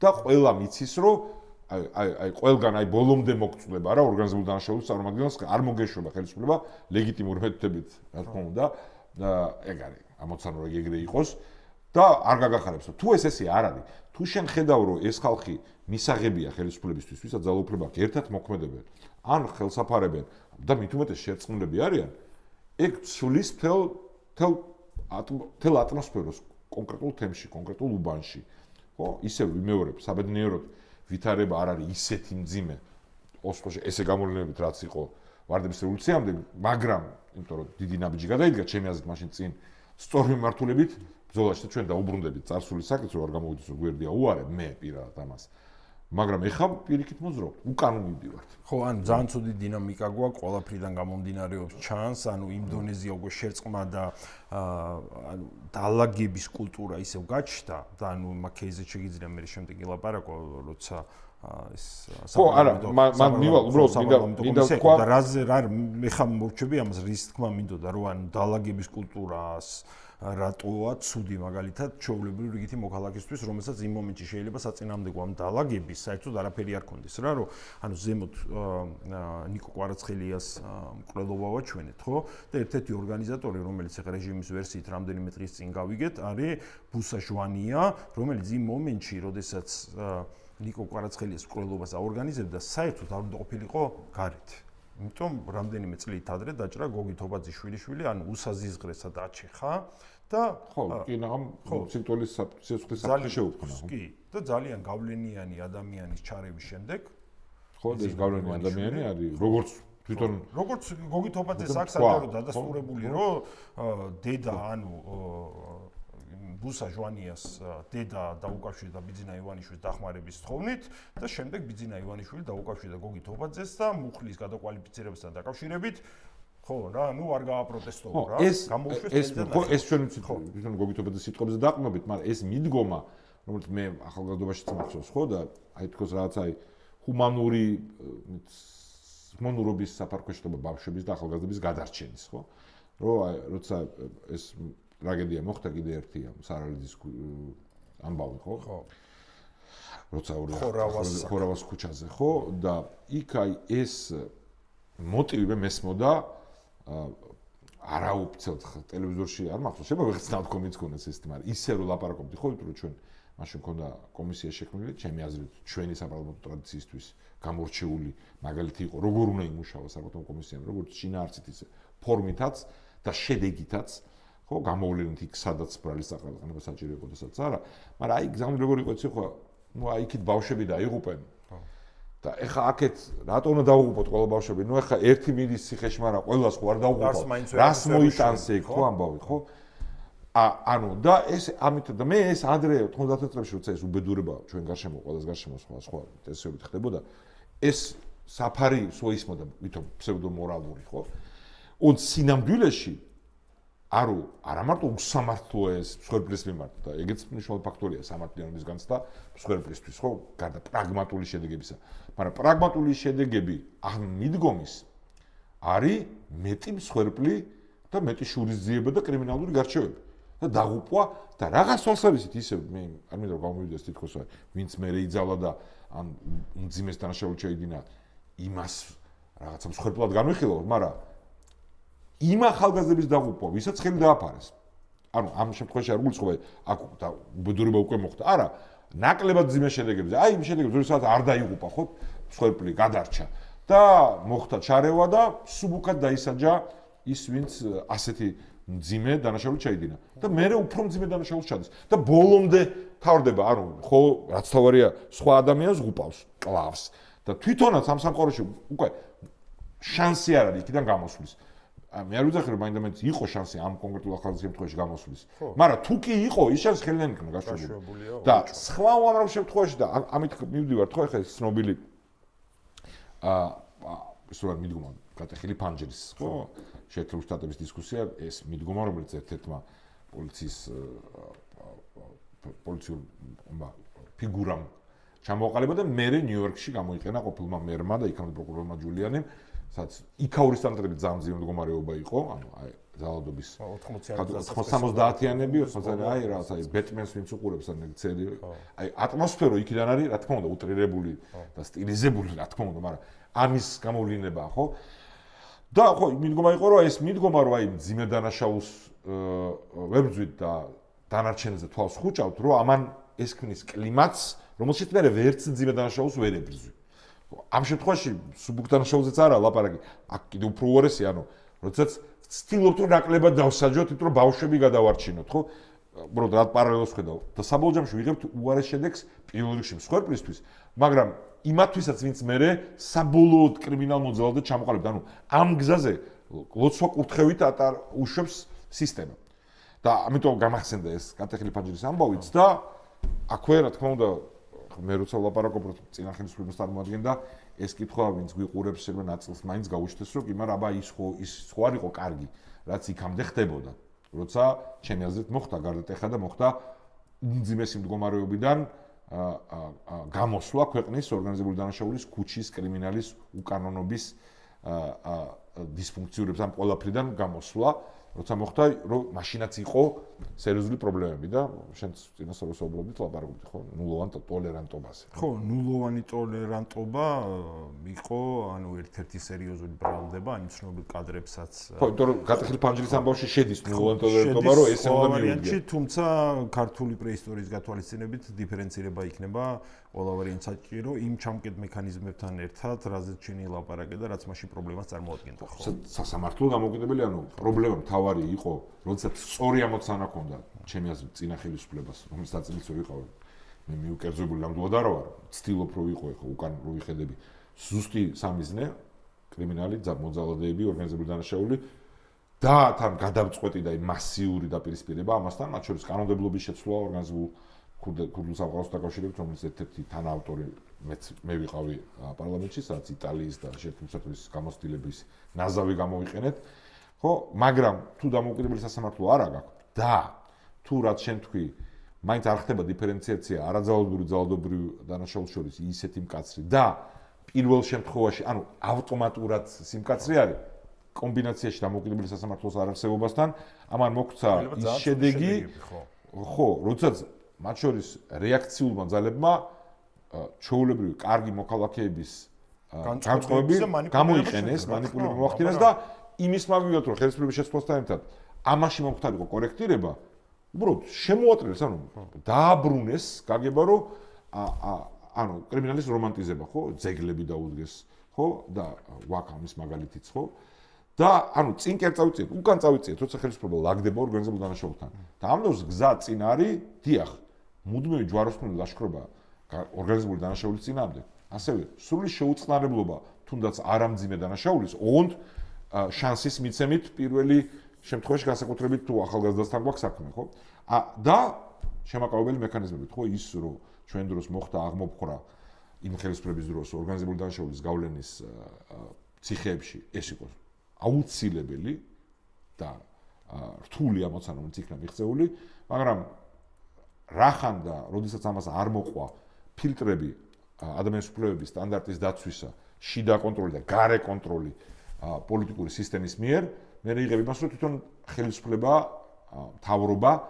ხდება საფრთხის მატარებელი ადამიანის წარმოდგენაში და მე ამით სარგებლობენ ის რეაქციული ძალები ვინც მოგვიყვანა დღეს ამ სფეროში და ყველაფერში საერთოდ ხელახლა დაგვაყენა უფსკულის პირას ხო, შემდეგ მარტივი ხდება თან რამდენიმე რეალურ საქმეზე დაყრდნობით 10000 არარეალური მოიგონო. არა, ეგ ხო, ეგ შოული ამბავია. ოღონდ მე არ ვარ ხო, პრობლემა რეალური იყო. ხო და მაგიტო ორივე უკიდურესობა არის, რასაც მე უპირისპირდება, როცა წარსულზე საუბრობთ, ხო, ერთი არის ის, რაც ამ რეჟიმმა დაამკვიდრეს სრული ელემენტ, სიმართლის ელემენტის გამოყენებით, ცილისწამების და ტყუილების კორიანტელი და დემონიზება და სულ დეჰუმანიზაცია როგორც ჩვენ თქვით, ამას აგრძელებენ ახლა ხო? და მე ამას მიერ ყველას აწებებენ. ამაში ირიბად მონაწილეობენ სხვა შორის ისინიც, ვინც დღეს ოპონენტია ხელისუფლებას, ვინც ამ რეჟიმის ნაწილი იყო და ადრე ოპონენტი, ამას როგორც ჩვენ კურთხევას უკეთებენ, ხო? ეს ესე იყო. პოლიტიკური დევნის მიმღებლობა გააჩნდა ცაცხლ წლებში მინიმუმ. უდავოდ და ეხლაც ამართებენ ამას და ამ დემონიზებას უერთდებიან. ეხლაც კი. რაც უსამართლოა, ამორალურია და თან ტყუილია ასთავარი. მეორე კურთხევასაც არ მიეკუთვნებიან, რაც ზოგჯერ გვესმის ხოლმე. მათ შორის ზოგჯერ გულწრფელი ხალხისგანაც, რომ ანუ საერთოდ თავზე ნაცარი არ დავიყაროთ და რა დროს ეგ არის ყველაფერი სწორად მიდიოდა. ხო, მე ესე არ მგონია ნამდვილად გულწრფელად, არა იმიტომ რომ ვინმეს ვასიამოვნო, ჯერ ვისაც ეს არ სიამოვნოს ესე ჩემი ლაპარაკით ვერ შეიცვის მხოლოდ აზრს. მაგრამ მე მნიშვნელოვანი მგონია, ხო, ადამიანს განასხვავებს ცხოველისგან ის, რომ საკუთარ საქციელს აანალიზებს და არ არის თავზე ნაცრის დაყრა, იმის გააზრება რა იყოს სხვანაირად გასაკეთებელი. მაგრამ რაც იყოს სწორი სამიზნე, ხო, ამაზე ეს უნდა თქვა. ის რომ დღეს ეს ხელისუფლება არის არა ჯვაროსნულ ლაშქრობაში ორგანიზებულ დანაშაულთან, კრიმინალთან, არამედ შერწყმული მასთან სოფხედელობრივად შინაარსით და პრაქტიკული შედეგებით არის უზარმაზარი საფრთხე ჩვენი მომავლისთვის და ჩვენ ამ რეჟიმის შეცვლასთან ერთად გვჭირდება დიახ, გაგრძელება სრულად უკომპრომისო ბრძოლის დანაშაულთან, მაგრამ აი იმ ფილტრებით, რაც ჩამოთვალეთ, დამოუკიდებელი სასამართლო ხელისუფლების დანაწილება, რომ თვითონ მთავრობა არ იქცეს ამ დიდი ძალის შედეგად საფრთხეთ და სწორი დიფერენციაცია დანაშაულის კატეგორიებთან მიმართებაში, როგორი არის, რამდენად კაცრია სასჯელი.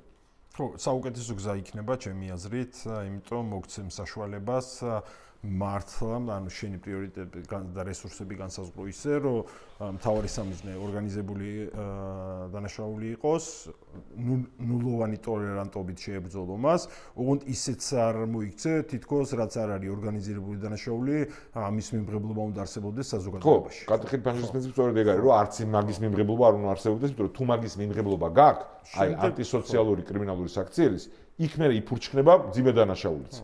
მაგრამ რა თქმა უნდა განვასხვაოთ, როცა ამ პოლიტიკის შემუშავება მოხდება, რომ ავტომატურად, ანუ რაღაც შანსი ადამიანს, ვინც თუნდაც რაღაც სერიოზული პირველი დანაშაული ჩაიდინა, უნდა გქონდეს შანსი თუ ის თავის ნებას მოიკრავს.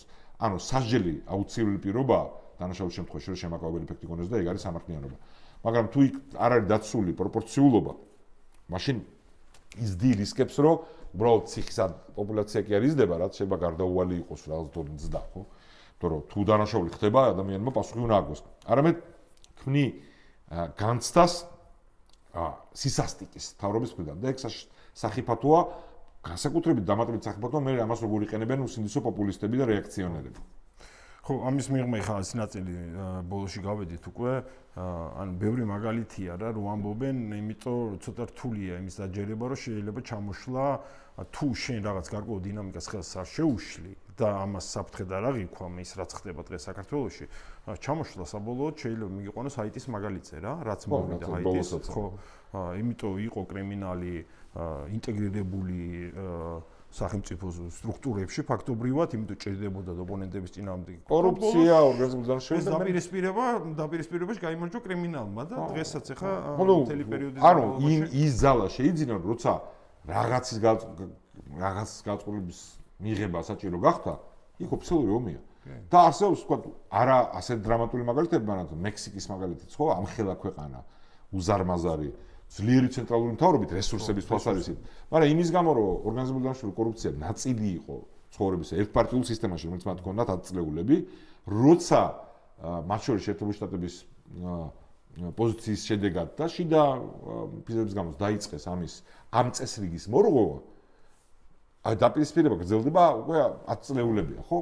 სისხლიანი და ეს ამის ფასი ხდიან ჩვეულებრივ მოქალაქეები. 40 წლის წინანდელი იტალია შეგვიძლია გავხსენოთ, სადაც სამხრეთ იტალია, სადაც სერიოზული ომი მიდიოდა სახელმწიფოს. იმიტომ რომ იქამდე მიუშვეს. ამ წესრიგი დაალაგებით ორგანიზებულ დანაშაულთან. ზუსტად. და ახლა თუ ის მაგალითები უნდა ვინმეს, რომ სადაც აი არა, იმ თავრობა მაინც ძალიან ძლიერი იყო და ცენტრალიზებული იყო და ამ კლიმატში არის კარგი მაგალითი. ხო, კი, მან დააყარა წესრიგი, კრიმინალური სისტემა ყველანი თავის ქვეშ არიან და ეს არის ჯოჯოხეთი, ხო? ანუ ჩვეულებრივი ადამიანი სადაც გადაეყრება ამ ამბავს არის უშანსოდ.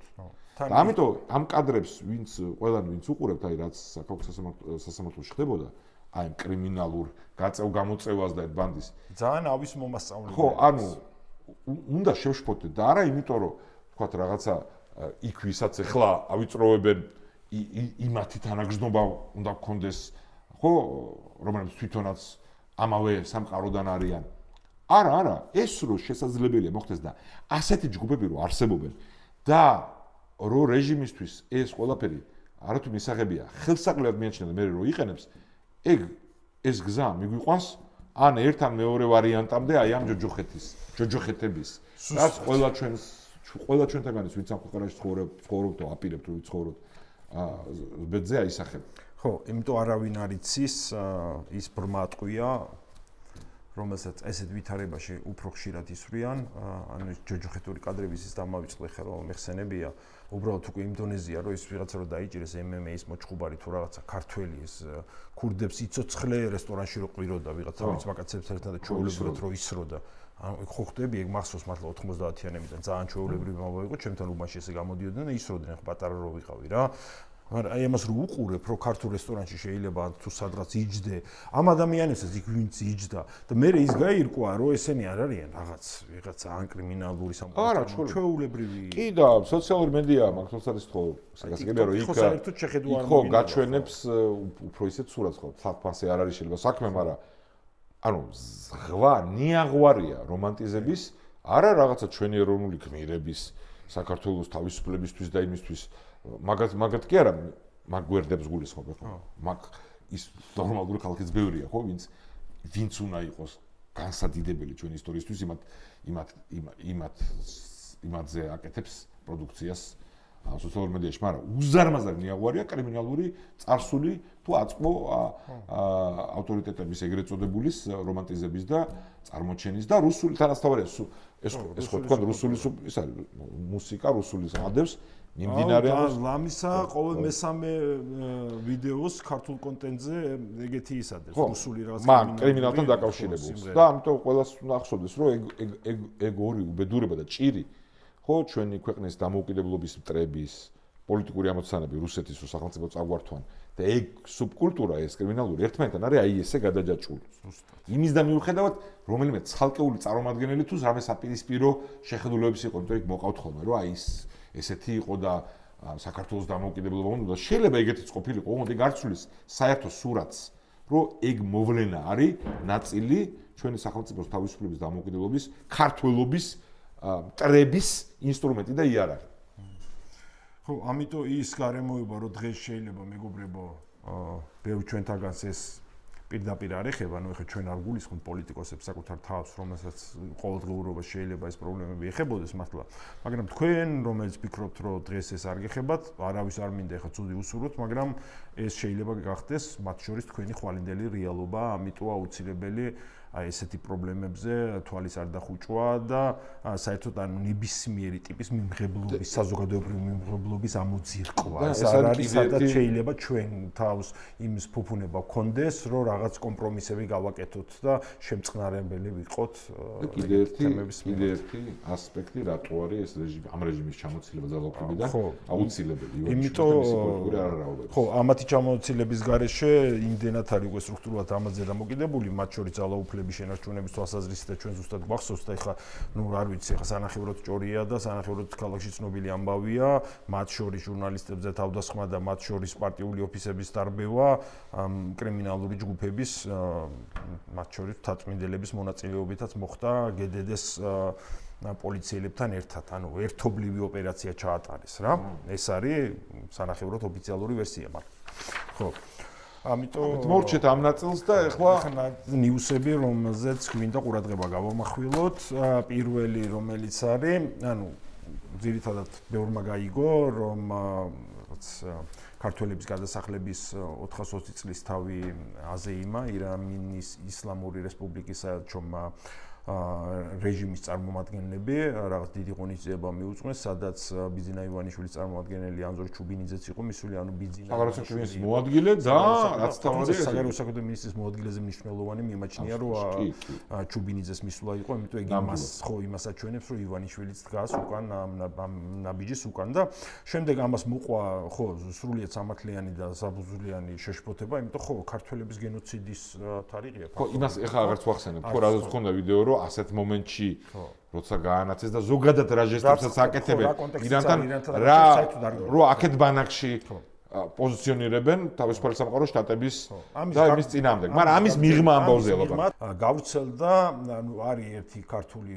ორგანიზაცია ახალგაზრდა ადამიანები არიან და აკეთებენ პოლიტიკას ჩვენ მათ ვიცნობთ ქართული რესპუბლიკა და მათ მიწერეს ირანის ელჩ აღშფოთების წერილი და მგონის შემდეგ იყო შეხვედრა ირანის ელჩთან და ნიუსი გამოვიდა ესეთი რომ ერთ ვარიანტში იყო რომ ელჩი ამბობდა რომ ხო აი შაჰაბაზის და სტალინის ქმედებებიო ანუ თანასწორობაში მოიყვანა მაშინდელი ანუ ისტორიას უყურადღება არ მივაქციოთო ადამიანი ძახის რომ არ უნდა გამოსაჯოთ ერები 400 წლის წინ მათი სხვადასხვა ლიდერების მიერ ქართული საქციელების მოყვანილია ისა რა ქვია შაჰაბაზი ერთის მხრივ რომელიც ეს ქართველების გენოციდით ჩაიდინა და სტალინი ანუ სტალინი მოგვეწერა და მეორე არის რომელიც ირანის ელჩის პოზიცია და აქედან მეს ცოტა სხვა მესმის რომ საპირისპიროს ანუ თვითონ არ უნდა ითქვას წესით არის შემდეგი მათი პოზიცია ანუ ლაპარაკობს ქართულ რესპუბლიკაზე ვინც მივიდა შეხვედრაზე ირანის საელჩოში. მათი პოზიცია, რომ შაჰ-აბასის ან სტალინის ქმედებები ვერ გახდება დღევანდელი ერების შეფასების საფუძველი, ჩემთვის ფასეულია და პოლიტიკური სიმწიფის ნიშანს წარმოადგენს. ქართული ეროვნული იდენტობის დაცვის პარალელურად მათ გამოხატეს პატივისცემაც ირანის ხალხის და ირანული კულტურის მიმართ. ხო, ანუ ისტორიას არ ვსწავლობთ იმისთვის, ეს არის პირველი ვერსია, რომ ერები გავაკრიტიკოთ გარდასული ეპოქის მმართველების ქმედებათა გამო. შაჰ-აბასის ან სტალინის ქმედებები ვერ გახდება დღევანდელი ერების შეფასების საფუძველი. ეს ერთგან ვნახე ეს ვერსია და მეორეგან იყო, რომ ამ მიდგომას უწონებს იმ ჯგუფს, ვინც შეხვდა. ანუ ან ქართულ რესპუბლიკამ მოიყვანა ეს ფაქტობრივად მაგალითი შაჰ-აბასის სტალინის, ხო, მაგრამ მოვიძიე რაღაც ინფორმაცია, ვნახე რაღაც ერთი პრესკონფერენცია და ეს არ გამომდინარეობდა იქიდან, რომ ეს მაგალითი თვითონ მოიყვანათ, ან ელჩის ხო, მაგრამ ირანის წესმა ყველა ვარიანტში ან თვითონ თქვა ეს ან მოიწონა. ან მოიწონა, ხო. და ხო, ანუ ჯერ ერთი კი ბატონო, ანუ ერები არ შეიძლება განსაჯორათ 400 წლის წინ რომელიმე ლიდერის მათი ხელმძღვანელის მეფის შაჰის თუ რაც ქმედებები, ხოლო ოღონდ თუ ამ კონკრეტულ ქმედებას დღეს განადიდებს ამ დღევანდელი ერის სახელმწიფოს ოფიციალური პროპაგანდა, ამით თვითონ ხდება, ხო? ანუ თანამონაწილე, ანუ გასაგებია ირანი რომ დღეს იყოს თავისუფალი ქვეყანა, რაც იმედი მაქვს რომ იქნება ჩვენ ძალიან მნიშვნელოვანია. ახლო მომავალში. ხო, ახლო მომავალში. ხო, მაშინ რა თქმა უნდა, ეხლა ჩვენ მათ არ გამჟით შაჰ-აბასის შაჰ-აბასის კრებით სახელი, შაჰ-აბასი პირველი მეორე იყო, ორივე პირველი იყო, მთავარი იყო, ვინც ყველაზე უფრო დიდი, მაგრამ შაჰ-აბასების ვინც ქართული მეხსიერებაში, ქართველების მეხსიერებაში არის ყველაზე დიდი ბოროტმოქმედი, ერთ-ერთი ყველაზე დიდი სისტემის დამღვრელი ისტორიულად, ხო? რა თქმა უნდა, ამით არ გამჟით. ოღონდ თუ დღეს ზეიმობ მოვლენას, რომელიც ერთ-ერთი დიდი უზარმაზარი ტრაგედიის ტრაგიკული ფუძემია ჩვენ ისტორიაში, ხო, გადასახლება ძალით ჩვენი თანამოქალაქეების ირანში და მე აქ ჩამოსახლება, ცდელობა აქ დემოგრაფიული სურათის შესრულებას ბახტინის აჯაყება მოყვა და ამას იძახი იმ კუთხიდან განადიდებ თან ამ ქვეყანაში ხარ და მიძახი, ეს აღარ არის 400 წლის წინანდელი ამბავი. ანუ შენ დღეს მახსენებ ამას. ანუ დღეს დამოკიდებულებას აჩვენებ, როგორც არის ყოფილი კოლონიის მიერ, რომელიც შენი იყო და ხო, და ხა მე ეს რითიც არ უნდა შეალამაზო. ამას არ ცვლის და მით უმეტეს როცა აი ამ ფორმით ალამაზებ და აქ უკვე შემოდის სტალინთან პარალელურად, ხო? ნუ ჯერ თავიდანვე იმას რომ ანუ ეს სოციალისტ ზოგად ქართველებსაც ჭირთხოვენ, რომელიც ქართული წარმოშობის რომელიმე იმპერიის ლიდერი რო არის, ამითი სიამაყე. და უნამაყოდ იმითი ვინ შენერს წარმოადგენს და შენერს ემსახურებოდა. თორე შეიძლება წარმოშობა ათასნაირი იყოს, ეხლა ჩვენს გამორჩენილ ფიგურებს შორის იყვნენ არაქართული წარმოშობის, ოღონდ ისინი ქართველებად იქცნენ, ხო? მთელი დავით აღმაშენებლის შემდგომი და თამარის და გიორგი მესამის პერიოდში მთელი რიგი მოღვაწეები იყვნენ, ვინც ქართულ სახელმწიფოს ეგ არის სიძლიერე. და არა ის, რომ შენ წარმოშობის ადამიანი მით უმეტეს შენ დამპყრობელს ბრის კარზე წარმატებული არის. ეგ შეიძლება ისტორიისთვის საინტერესო იყოს ქართველები ისპაჰანში, ოღონდ ისინი წარმოადგენდნენ მაშინ ირანს და არა საქართველოს. არა ქართლის ან ქართლის კახეთის ან რომელიმე სამეფოს და აქ ზუსტად ესე უყურებს, ანუ სტალინი მას მეჩნია, რომ საქართველოს წარმოადგენდა. ანუ იმას რომ თავი დავანებოთ, რომ სტალინი იყო რუსული ბოლშევიკური იმპერიის შემოქმედი, რომელიც იყო ინიციატორი საქართველოს დამოუკიდებლობის სისხლის ჩახშობის, ქართველების რეპრესიის, ჩვენი სასულიერო საერო ელიტის გაჟლეტის, სოფლიოში მილიონობით ადამიანის გაჟლეტის, მეორე მსოფლიო ომის ჰიტლერთან დამწყები, ანუ ამ ბოროტებას, ანუ ხარისხსაც რა უნდა ვილაპარაკოთ, ხო? ანუ მისთვის ის საქართველოს წარმოადგენელია გაგვითანაბრა პასუხისმგებლობა. ოღონდ თან მანდაც დღეს ვინც განადიდებს საბჭოთა წარსულს, აი პუტინის რუსეთი, ხო თანამონაწილეა იმ ბოროტებს. ის უნდა განსაჯოთ, სწორედ აქ დროს მნიშვნელობა არ აქვს, შენ თუ განადიდებ ბოროტებას, ნიშნავს რომ დღეს ემსახურები ამ ბოროტებას. და არა 400 წლის წინდელ ისტორიას იხსენებ. გასაგებია ხო რომ ეხლა რაღაცა 1000 წლის წინ რაც რომ მოხდა და ის სისასტიკე რაც მაშინ იყო, დღევანდელი კრიტერიუმი არ შეიძლება გახდეს, ხო ეხლა მონღოლებთან თუ გვექნება ნორმალური ურთიერთობა, ჩინგის ხანის გამო არ უნდა მაგით არ უნდა ვიხემძღვანელოთ. ოღონდ თუ ეს ქვეყანა ისე როგორც ეს ირან მაქნა ზეიმობს იმას და ესე გვიყურებს ასეთ დიპლომატიური ველურობა, იშვიათად მინახია რომ რაღაც საზეიმოდ ამბავთ წარმოიშინოს საქართველოში ირანის იმპერიის მიერ ქართველების განადგურება, გადასახლება და აქ ეთნოგრაფიული შეხედულება და მე ამას ამართლებს სტალინთან პარალელები. ხო, და იმ ჯგუფსაც და ყველას უნდა უთხრა რომ კი, რა თქმა უნდა. ირანის მხარე არის აქ ვინც რომ ამხილოთ, მაგრამ თავარი არის ჩვენი რეჟიმი. ანუ ჩვენი ხელისუფლება რომლის პირობებშიც ეს ხდება. ბრაზის პირველ რიგში უნდა იყოს რეჟიმი, ხო? იმიტომ ანუ ირანის საელჩოზე ცუდად მოიქცნენ. იმიტომ თან სხვა პასუხისმგებლობა უნდა კონდეს წეს, თუმცა რა პასუხისმგებლობაზე ვლაპარაკობ. ერთ-ერთ წარმომადგენელზე, რომელიც დღეს საკუთარი განაცხადით ხო მე მაყოფილები იყო რომ მან ქართული ხალხის ტკივილი და ის გაიზიარაო. ნუ ადამიანურად კი არ ვერ შეეხა ამ კონკრეტულ ეც მაგაში, მაგრამ იქ არანაირი კავშირი არ არის იმ პრობლემასთან, რაზეც ვლაპარაკობთ, ხო, რომ მე და ამ ჯგუფმაც მოიწონა ის, რომ ის გაიზიარაო. ესე იყო ნიუსში თუ სწორად იყო და ხო, მე დიდი გაუგებრობა ეს გზავნილი ელჩის მხრიდან. დიდი და აჩვენებს იმ პრობლემის ერთ-ერთ მხარეს იმ უზარმაზარ პრობლემებთან, რაც არის ირანთან დაკავშირებული. მეორე ნიუსი ბატონი სოზარ სუბარი კორუფციაზე რა მოხდა პარლამენტში იყო ერთ-ერთი ივანიშვილის მინისტრის მოსმენა და ამ დროს შეშფოთებულმა სოზარ სუბარმა კი მესმისო რომ ეხლა ჯერ ზედა დონეებიო, მაგრამ იმდენად იყო ეს კორუფციაო თურმეო გავრცელებული რომ შუა რგოლებში ჩავიდა, ქვედა დონეებზე ჩავიდა და ეხლა თქვენო კორუფციასთან ბრძოლა რო გამოაცხადეთო, ამას ოპოზიციის გულის ტკივილით ლაპარაკობს თან ბატონი სოზარი და თქვენ რო ბრძოლა რო გამოაცხადეთო ამასთან როგორც ხელისუფლებამო რა, ადგილზეო მუნიციპალიტეტებში მივიღეთო ისეთი ვითარებაო რომ ჩვენ წარმომადგენლებსო, ქართული ოცნების წარმომადგენლებს, ანუ ადგილობრივ აღმასრულებელ ხელისუფლებას, მეშინია ნებისმიერი ნაბიჯის გადადგმა, რადგანაცო ხო, სამართლებრივი პასუხისმგებლობა შეიძლება ახდესო და თუ ესე გაგრძელდა კორუფციასთან ბრძოლაო, ანუ მოუწოდა დროზე. კორუფცია ისე ღრმად იყო ჩასულიო თან ეს თქვა, რომ ეხლა ვაფშე გადაწყვეტილებას ვერ იღებენო, ღობესაც შეიძლება აიგოს და მერს უნდა შეეძლოს ესო. უნდა მოხდეს გამარტივებაო, ეს მითითება იყო. და ძალიან ნიშანდობლივი განცხადებაა ეს. იმიტომ რომ და მე გამახსენა ვარდების რევოლუციის შემდეგი პერიოდი, როცა პირველი ნაბიჯები გადაიდგა აი საბაჟოზე და სხვა მუნიციპალურ სერვისებში იმისთვის რომ იქამდე ღიად არსებული კორუფციის ნორმად იყო ქცეული დევნა მოხდა ამის აი რამ რაღაცის ბრალდება მოხდა დაჭერა და რაღაცები და უცებ სისტემა გაიჭედა. იმიტომ რომ ხალხმა ვინც მუშაობდა კორუფცია იყო საწვავი. ამით იღებდნენ გაწყვეტილებას თვითონაც იყო დაცულად გზნობათავს რომ ზემოთ აგზავნიდა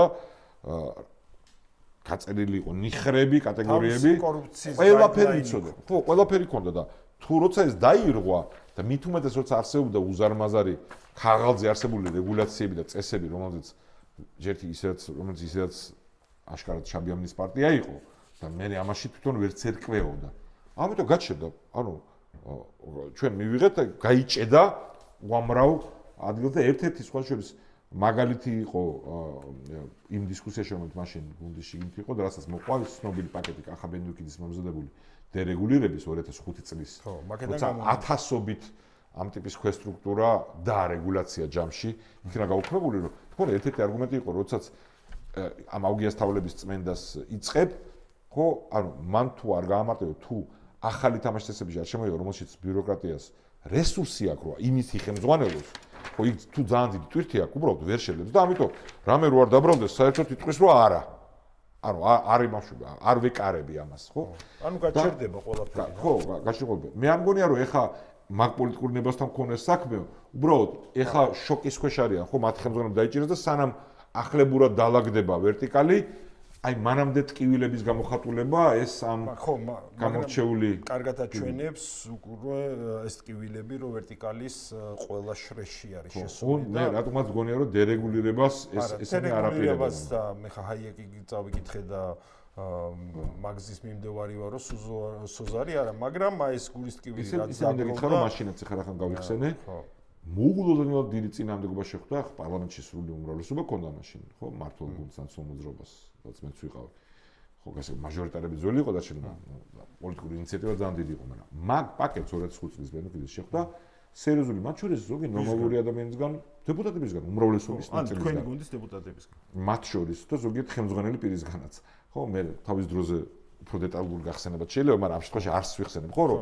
ანუ ეგ არგუმენტები იქიდან იყო რომ დაინგრევა ყველაფერი ეს ჩამოიქცა ყველაფერი და ექსტრემალური მაგალითი იყო როცა ტექნოლოგიების ის მოხდა ხო გაუქმება ჩვენ დროს იმიტომ რომ მანქანების 80% ვერ გაუძლებდა ხო ამ ტექნოლოგიებას თუ ტექნოლოგია საჭიროა მაგრამ თუ 80% ასეთი და კორუმპირებული სისტემა გაქვს ეს დათვალიერება ემსახურება მარტო ქრთამს და არა უსაფრთხოებას ამან ეს არგუმენტი მოყავდა და ამაზე აღშფოთებულები იყვნენ. ყველა ამ ქვესტრუქტურის ბიუროკრატიის წარმომადგენელს ყავდა ვიღაცა იპოვეს ნაცნობები უთხეს რომ ამად გარეშე და აი ამ ქაღალდის და ამ მოთხოვნის გარეშე ლობიზმი ქართულად.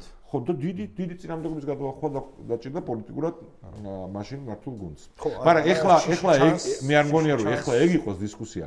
აქ ჩანს მართლა ეს აღიარება რომ კორუფცია და აღებიცემობა მიღებული ნორმად აქციეს ხელახლა. უბრალოდ ის კი არა რომ სადღაც ხდება. მიღებულ ნორმად და ახლა ყველაფერი გაჩერებული. და ეხა შეიძლება ყველაფერი არა, მაგრამ აი შეფერხდა რაღაცები და ამაზე წუხან. ხო, სადაც პარლამენტის ტრიბუნიდან ასაჯაროებს ამას სოზარი, ჩემი ვარაუდით საკმაოდ ბევრი რაღაცა არის შეფერხებული და საკმაოდ ბევრ ვერტიკალის რგოლში. ანუ პრობლემაა ცალსახად რეჟიმისთვის ის რაც მოხდა. ერთის მხრივ ხო არ ვიცი, საჯარო იმაში ნარატივი შექმნაში რომ არ ვიცი ჩვენ ყველაზე მაგარი ხელისუფლება ვიყავით და ეხლა დროთა განმავლობაში უნდა აღიარო ყველაფერი რომ ყველა ვინც მოიყვანა ბიძინა ივანიშვილმა მოღალატე, კორუმპირებული, გამყიდველი, პრემიერ-მინისტრები, ხო, მკვლელობის შემკვეთი და ესეთები იყვნენ. ეს ერთის მხრივ ეს უნდა გადახარშოს, ანუ ეხლა საშუალო სტატისტიკური ვერტიკალის წარმომადგენელი რომ შევხედოთ, ჯერ ეს უნდა გადახარშოს. და მე ხა ისიც უნდა გადახარშოს, რომ შეიძლება მე რაღაცა გავაკეთო, ეხლა ზუსტად არც ვიცი როგორ უნდა გავაკეთო, იმიტომ არასდროს არ მიკეთებია, სხვა გზებით ვალაგებდით. და ამაზე სისხლის სამართლის პასუხისმგებლობა გქონდეს და მოდი რა, საერთოდ არ გავაკეთებ და ჩემთან ვიღაცა თუ მოვა და ამირეკავს, რატო არ კეთდება, ვეუბნები, რომ ხელს ვერ მოვკიდებ და აი ამაზე ილაპარაკა სოზარმა ზუსტად პარლამენტში. ხო, კიდე ერთ ბოლო ნიუსზე გადავიდეთ, რომელმაც ამ ნიუსზე მეტად მომიშალა ნერვები, ნამახვან ჰესი. რაღაც ამბავში ეგრეა. ნამახვან ჰესზე, ანუ უშუალოდ ეს თვითონ ნამახვან ჰესის პროექტს არ ეხება, ანუ ძველი პერიპეტიებს არ ვიხსენებთ. პარიზის სააპელაციო სასამართლომ აღიარა არბიტრაჟის გადაწყვეტილება, ცნო ის, ოღონ ქართული მხარის ინტერვენციის შედეგად აღსრულება დროებით შეაჩერა. ანუ ხვალ არ ექნება, თქვა რეჟიმს გადაუვადა დროებით და ოღონ საინტერესო არის რის გამო გადაუვადა, რაც თვითონ ქართული მხარის წუხილი იყო, რითაც მიმართა სასამართლოს, ანუ 400 მილიონი დოლარი სახელმწიფო ბიუჯეტისთვის კრიტიკული ტვირთია, ანუ ეს ქართული მხარე ამბობს და თუ ამის გადახდა მოგვიწევს, მაშინ შეფერხდება ვორცდები. ხო, ანუ შეფერხდება და ამბობს, ხო, აგერ არის, აი, და ამ მასშტაბის თანხის დაუყოვნებლივი ამოღება სახელმწიფო ფუნქციების შესრულებას სერიოზულ საფრთხეს შეუქმნის. ანუ ერთი ის, რომ ეს 400 მილიონი დოლარი, რომელიც ეხა სავარაუდოდ პროცენტები, საუბრობები და რაც დაგვერიცხა კიდე რომ დავუმატოთ და იურიდიული მომსახურეობის ხარჯები თავისუფლად არის 500 მილიონი დოლარი, თუ მეტი არა. რამდენიმე მილიონს ყოველთვიურად პროცენტებს ვიხდით. ეს კიდე გაგრძელდება, იმიტომ რომ ხო ჯერ ამ თანხას არ ვიხდით. 100%-ით ქართული ოცნების დამსახურება ბჭყალებში, რომ ეს პროექტი შეგვეტენა, თორე ჩვენ უნდა გქონოდა აშენებული ჰიდროელექტროსადგური სერიოზული სიმძლავრით, რომელიც ქვეყნის ენერგოდამოუკიდებლობას სამუშაო ადგილების შექმნას მოხმარდებოდა და ქართული ოცნების არასწორი პოლიტიკის შედეგად ძალიან ბევრი მათთან დაქვემდებარებული შავრაზმული ჯგუფების კონტრიბუცია და სამწუხაროდ გულწრფელი ოპონენტების წესები ხალხის მათ შორის არაშორს წეტელობით გამო მივიღეთ და ხელი შეუწყო. ხო, მივიღეთ უნდა ქონოდა პლუსები. დამატებით წყარო სერიოზული ელექტროენერგიის, რომელიც არ იქნებოდა გარე ქვეყანას დამოკიდებული. ის რომ საკუთრება სხვისი იყო, რა თქმა უნდა, საკუთრება მნიშვნელოვანი, მაგრამ ჩვენ ტერიტორიაზე იყო და საბოტაჟს ვერ მოგვიწოვდა, ხო? და ყველაფერი ჩვენ ხელში იყო კანონის და წესების ფარგლებში, ხო? რა თქმა უნდა, წესებით ყველაფერი ექსპორტზე გატანა. უზარმაზარი დამატებით ინვესტიცია, ფული შემოდის, მარტო ის კი არა, რომ რაც აგრეგატი იყიდა და ეს ითვლებოდა, არა, აქ დაქირავება ხალხის, ანუ დოვლათი დამატებითი ამ პროცესში ხალხისთვის. ირიგაცია დასავლეთ საქართველოსთვის, რომელიც პრობლემა დგას. სამუშაო ადგილები ამის მუშაობაში ჩვენი აქაურების. რამდენიც არ უნდა ყოლდათ სპეციალისტები გარედან ჩამოყვანილი, ხო, ამაზე ხო წუწუნები ხოლმე აქ რაღაც ნაწილი ხო ყველა ვარიანტი შექმნებოდა და ის ხალხი ფულს აქ დახარჯავდა ნაწილობრივ მაინც. აი, მაგრამ ყველაზე მთავარი რა თქმა უნდა ის პირველია რაც თქვი. მომიჯნავე ინფრასტრუქტურა, მომიჯნავე ყველაფერი. აი ამ ყველა პლუსის მაგივრად მივიღეთ ეს ყველაფერი დავკარგეთ, ანუ აღარ გვექნება. და გვექნება ფული ჩვენი ჯიბიდან გადასახდელი 1.2 მილიარდ ლარზე მეტია, უკვე რაც უნდა გადავიხადოთ, აღიარებითი ჩვენება გვაქვს აგერ თვითონ შეუძლებელიც იყო და ივანიშვილის რეჟიმის, რომ გადახდა არ შეუძლიათ ერთბაშად და ამიტომ ჯამში პროცენტებით მეც გადავიხდით. გაცილებით მეც გადავიხდით. აი ეს დამართა ქვეყანას და არ ვიცი პასუხისმგებელი ამასთან დაკავშირებით არავინ არ არის და ამ თემასთან დაკავშირებით როდესაც მაშინ ის ადამიანები ვისაც სწორი პოზიცია ჰქონდა ლაპარაკობდით ხო აქეთ რაზე იღებ საერთოდ ხმა დეგრადირებული ჩვენის კარგმა ხალხმა დაგვწყევლა როცა ვთქვით რომ ეს არასწორი მიდგომა ხო იმდენ კარგ ადამიანზე მაქვს ნანახი არა ნამახვანს ეს ბანერი რომ წუხდები ხოლმე ისევ და არა უგუნურ ხალხზე, მაგრამ როგორ არის, აი დეზორიენტაციის მაგალითი არის ეგ, ხო? მაგრამ ამ შემთხვევაში მაინც თავარი ამბავი არის, რომ ამხელა რამეში გაგხვიეს, ხო? და ვითომ არაფერი, ანუ ვინ არის ან პოლიტიკურად პასუხისმგებელი, ვინ არის პოლიტიკური პასუხისმგებლობა ამაზე? ხო? ვინ არის ეს რო ეხა მაგალითად მაგრამ ისე არის ერთი ადამიანი მარტო ივანიშვილი, ვინც მოხარშა აი მთელი ეს პოლიტიკური ქაქი, ეხლა რომელთა ნაწილის დევნაშია, ნაწილი დევნელია, ნაწილი არაობა სადაც აი ესეთ რაღაცები არის შესაძლებელი. ხო? აი სწორედ ესეთი პოლიტიკის შედეგად უწევს მაგალითად ისევ 2026 წლის ბიუჯეტშიც მილიარდობით ვალის აღება. მათ შორის ძალიან ძვირი შიდა ვალის აღება რა, იმიტომ იზოლაციის შედეგად რეჟიმის რეპუტაცია დასავლეთში ძალიან დაზიანებულია და საიდანაც უფრო იაფ კრედიტებს ვიღებდით და გრანტებს ვიღებდით, ესეც საგრძნობლად შემცირებულია. ანუ თავისივე შიდა დაპირისპირებების თუ არასწორი პოლიტიკის შედეგად აიმხელა ზიანი მიაყენეს საქართველოს მოქალაქეებს, იზოლაციის შედეგად კიდე ზიანი მიაყენეს, რომ ცოტა მარტივი და იაფი დაკრედიტების საშუალება მოისპო და ეს ყველაფერი უნდა გადაიხადონ მოქალაქეებმა და კიდე მადლობელი უნდა იყვნენ, იმიტომ თურმე ივანიშვილი ზრუნავს ამ ქვეყანას, ხო?